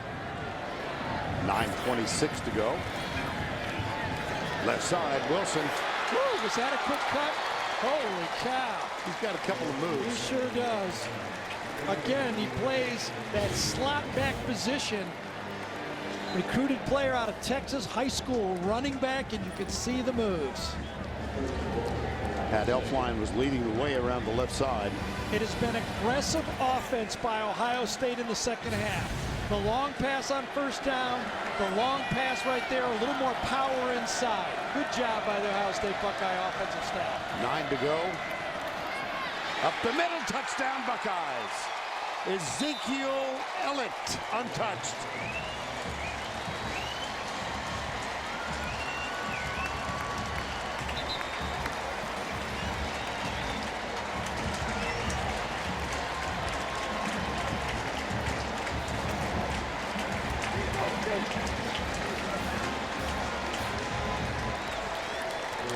Well, you got to give it to that offensive line for Ohio State and the play calling. And that time they mashed Navy, just mashed it. Jacoby Boren, Pat Elflein, just mashed it. Sean Nurnberger with the extra point. And that extends the lead to 10. It's a 10-play, 80-yard drive. It took 5:42 off the clock. And Ezekiel Elliott scored it. Excuse me, Vern. Well, it was aggressive all the way. Urban Meyer goes for it on 4th and short. They get the first down. Then on first down, remember, they just hit Navy for a bomb on first down. This time they go the wheel route on first down, a completion, and then they come back and hammer again. And inside, Jacoby Boren, great block. Billy Price, number 54, another great block. They just break that bend but don't break defensive Navy. Really think they popped the cork on that deep pass, don't you think? Yes, I do. That really changed the outlook for Navy. Elliott from well outside the 10-yard line for the touchdown. 27-17, 8:54 remaining. Now if you're Navy, you almost have to start thinking it's 4-down territory because you don't have any timeouts. You're most likely going to have to score on this drive if you kick it off, but if you don't score on this drive, you will probably have to use an onside kick if you have any chance to win. Kyle Clinton, this will be returned by Damon Brown, number 25. Oh, nice special teams play by Ron Tanner, high school classmate of Joffrey Whiteside. Not everyone can be a quarterback, so get inside the minds of those who can.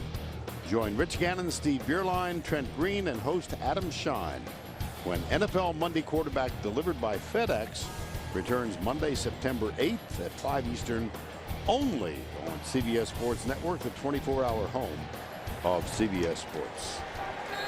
Well, the Ohio State defense has to give up yards slowly here. They can't gamble and give up a big play. Let's see how they defend this. Same look.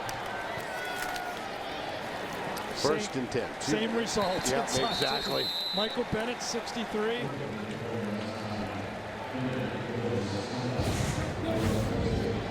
Bennett right inside. He has been a load all game. He and Washington, 92, have just been almost unblockable inside. And that's allowed Ohio State to stay in that wide set defense the whole game.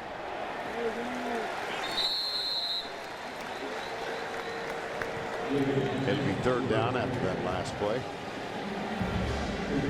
Remember, Keenan Reynolds, in his career as quarterback, he's had 5 fourth-quarter winning drives in 2 years at quarterback. He wins this one, this will be his best. Yes, but maybe down by 10, 7:52 to go. Third down. Nope, strung out, nothing there. Fourth down. Great defense. Curtis Grant led the way, number 14. Great defense. That's Luke Fickell. Chris Ash is the newest defensive coordinator. Watch that Ohio State defense. Hold it right there. Look at that. Outside leverage. Here's a safety. Here's another safety. That ball's going nowhere, but no gain. That's how you stop the. There's 6 Buckeyes on the quarterback right there. Here's Beltran to punt on 4th down and 3. And Dontre Wilson, number 2, is back.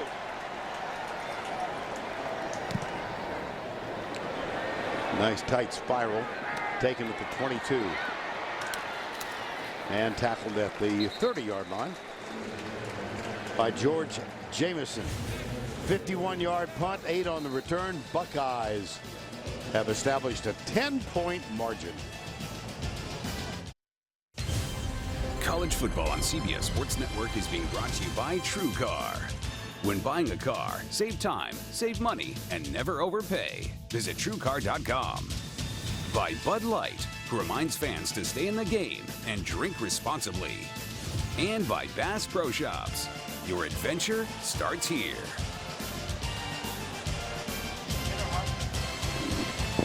Inner Harbor of Baltimore, 27-17. The score right now with just under 7 remaining. And now let's take a look at today's Northrop Grumman aerial performance of the game. Thought it might be this one. Yeah, I think this is the one that really put Navy's defense in shock.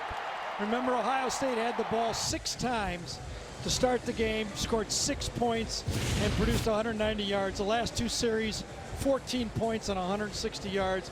The quick TD, and then the long drive with the TD. And, you know, usually you might say Ohio State wore Navy down. I don't think they wore them down. This time they shocked them.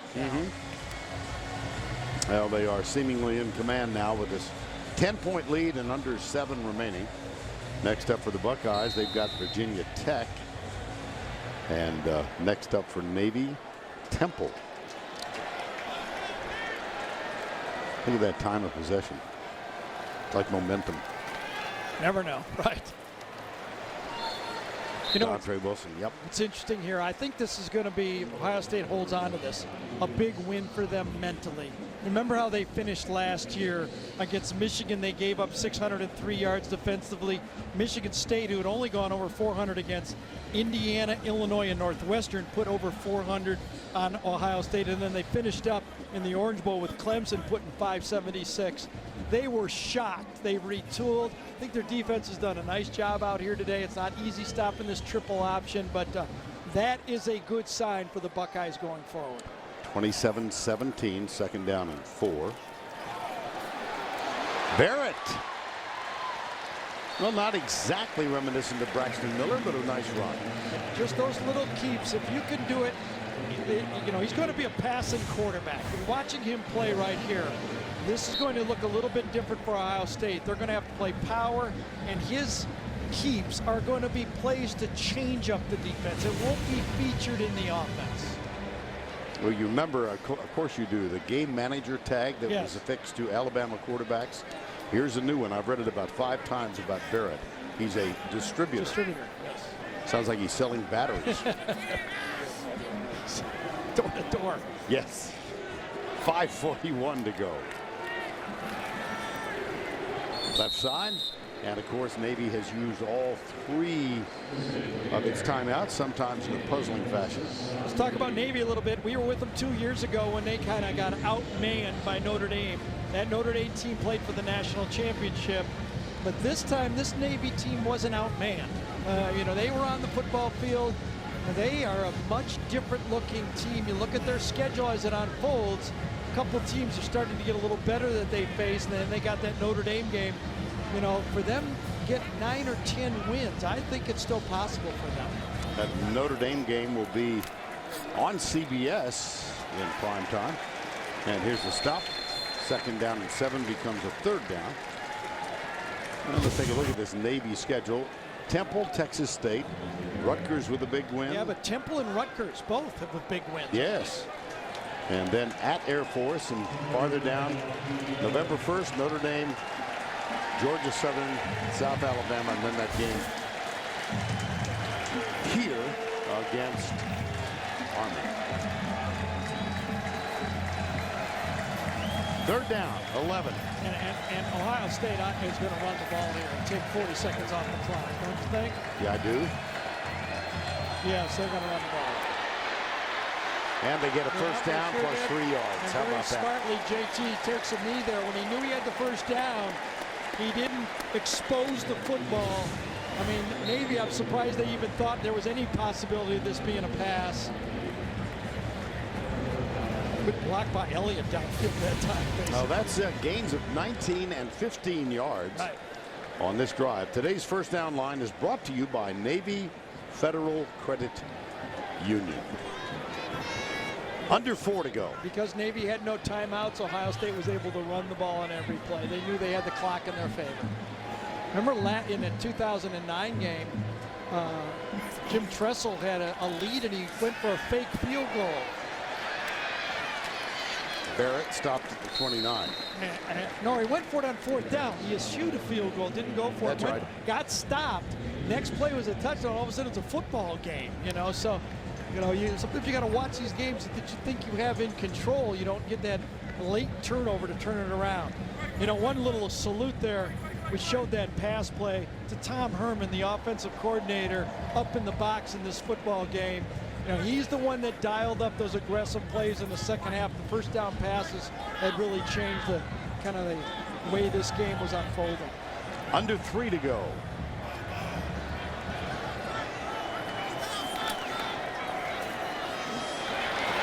Elliott breaks a tackle down at the 8. He's got a touchdown already in this game. That's a gain of 20. Yeah, inside. This is helping that offensive line. Another good block up front. I assume that the same offensive line in there. I didn't really catch it that time if it was Bourne or not. They made any switches. I think it is Bourne. Got another block up front. And as we were told on that by offensive coordinator Herman, Ohio State might be trying to kill the clock, but they haven't huddled around here in 26 games. They're not going to start now. They just take their time at the line of scrimmage.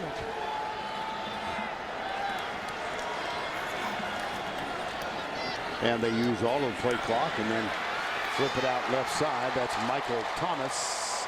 Touchdown, Ohio State. So this game is going to look on the scoreboard a lot different than it felt watching it in person. Absolutely. Which is important. Remember, all of this stuff is going to be judged. Ohio State's measurement here is to get into the Final Four. They, of course, want to win the Big Ten, and they're going to have to do that. They want to get into that Final Four, and they needed a convincing win. And this now will look like a convincing win. Mm-hmm. They've doubled up on Navy with 2:09 to go. Michael Thomas with a touchdown.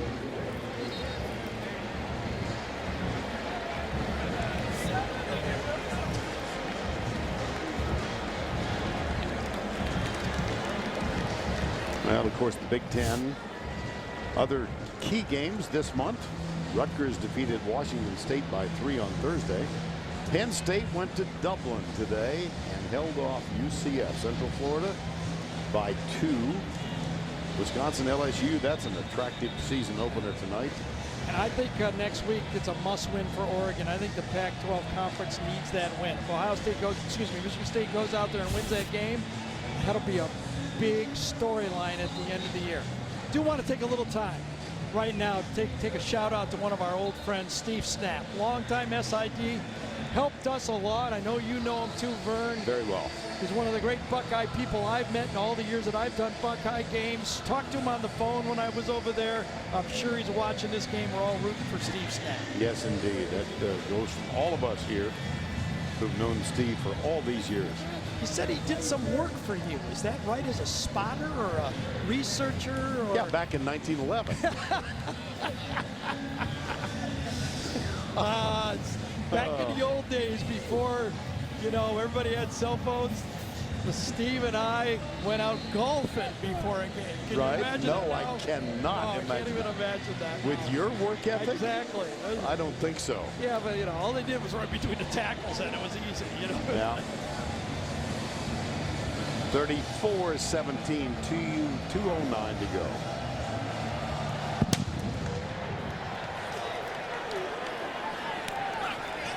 From the 5, it's Damon Brown.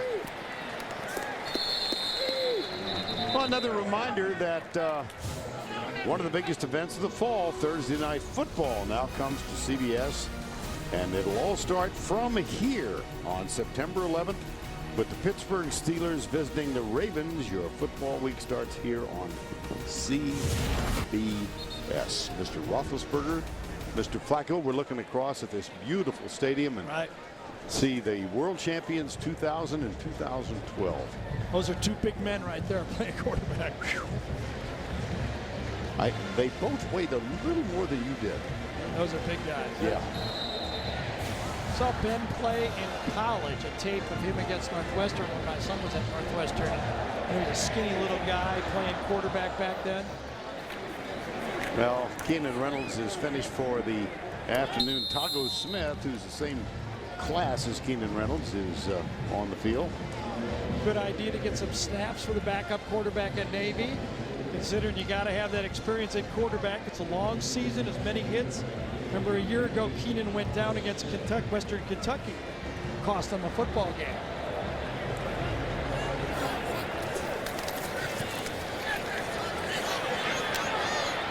Around the left side, Tonio Gully.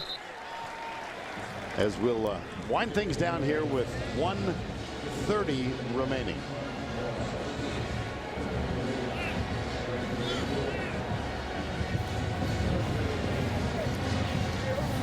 There's Keenan Reynolds, finished for the day.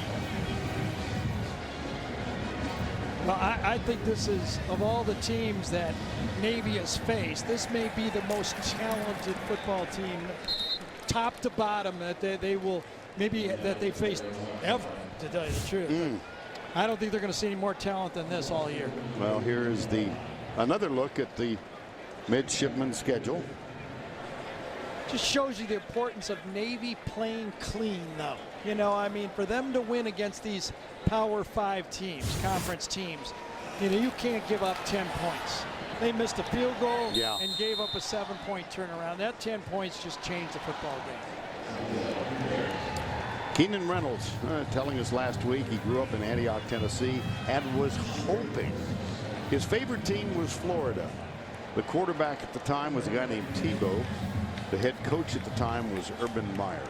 But Keenan said as the season wore on, he realized it wasn't in the cards. As Gary said a while ago, his measurables have not been kind to him. He said that. No, he did. That's right. That's right. Yeah. I made one mistake in a Navy game before, and I heard about it for 2 months. Remember that? It was like, yeah, exactly. Makes you long for the old days. Yeah, There was no social media. Right. Well, Urban Meyer has built this program in his image. He was there back with Earl Bruce, and now he's got it looking the way he wants to look. Speed at defensive end, linebacker, safety, bump and run at the corners. It's the type of team he wants. Good win. Yep. 25 straight in regular season. They were 24-0 before they got knocked off by Michigan State in the Big Ten title game last year, and then lost to Clemson.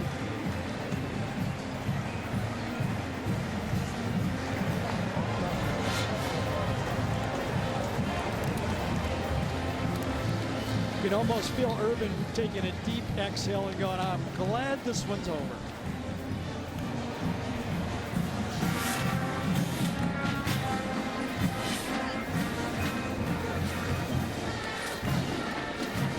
(34-17) the final. At 1 point second half, it was 14-13. Navy had the lead. And big smile for Urban Meyer. And a handshake. There's the guy. A lot of respect. Keenan Reynolds. Well, JT Barrett, how'd he do? Yeah, he had that one mistake where he tried to do a little bit too much down there on the goal line. I thought he got one bad call, the option play where they didn't make it. Overall, I think as advertised, he's a distributor. He's not a Braxton Miller. He doesn't have a gun for an arm, but he did not make a lot of mistakes in this football game, and he's going to get better and better as a thrower. Allie LaForce is with Urban Meyer. Coach, it took a while to get the offense going, but then 14 points in 7 minutes. What was the biggest adjustment they made? Oh, our offensive line's 4 new guys, and they started. The first half was not good. You know, every time we had 2 penalties, we had a sack, and so they settled in and played. But the real thing that won this game was our defense. They played their tails off. How big was that 80-yard pass from Barrett to Smith? Well, you know, it's we were having a good conversation about that on the sideline, and we have to open this thing up at some point. Now we have a little more confidence with JT to do that. Thanks, Coach, and congratulations. You have some singing to do. And now the alma maters.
Well, this game began some 3 hours ago with the sportsmanship handshake between these two teams. And this is very reminiscent now of Army-Navy. You know, I got to really give Urban Meyer a lot of credit. You know, this just doesn't happen. He preached to his kids for probably a month that we want to beat them bad, but we want to respect them. And those guys from Ohio State just didn't go over there by accident. You got to give Urban a lot of credit for that. And so now the Ohio State Buckeyes will head to the opposite end of the field and will stand in front of the Ohio State Buckeye Band and sing their alma mater, and the midshipmen of Navy follow them down.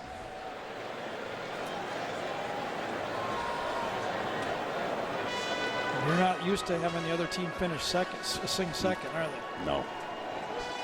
12 in a row where against Army that's not been the case.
What a nice way Awesome. to end this game. That's college football at its best right there. It almost chokes me up a little bit. It's when you get recruited to those schools is what you come to those schools for, stuff like that. That's great. 34-17 the final. It was a 1-point game for much of the first 3 quarters.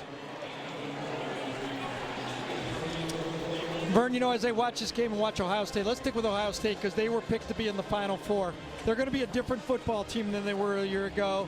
They're not going to be a dynamic roll people up team. And I think the message here is they're not going to go away either. Okay, you're going to have to play a good game to beat them. They're going to have some tough matchups at Michigan State, you know, those type of games. But they're still here, real, and they're still got a lot of good players.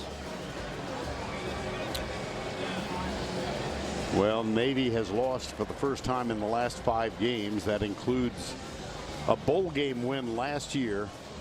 But Navy, with a 9-4 record a year ago, played very well in this one.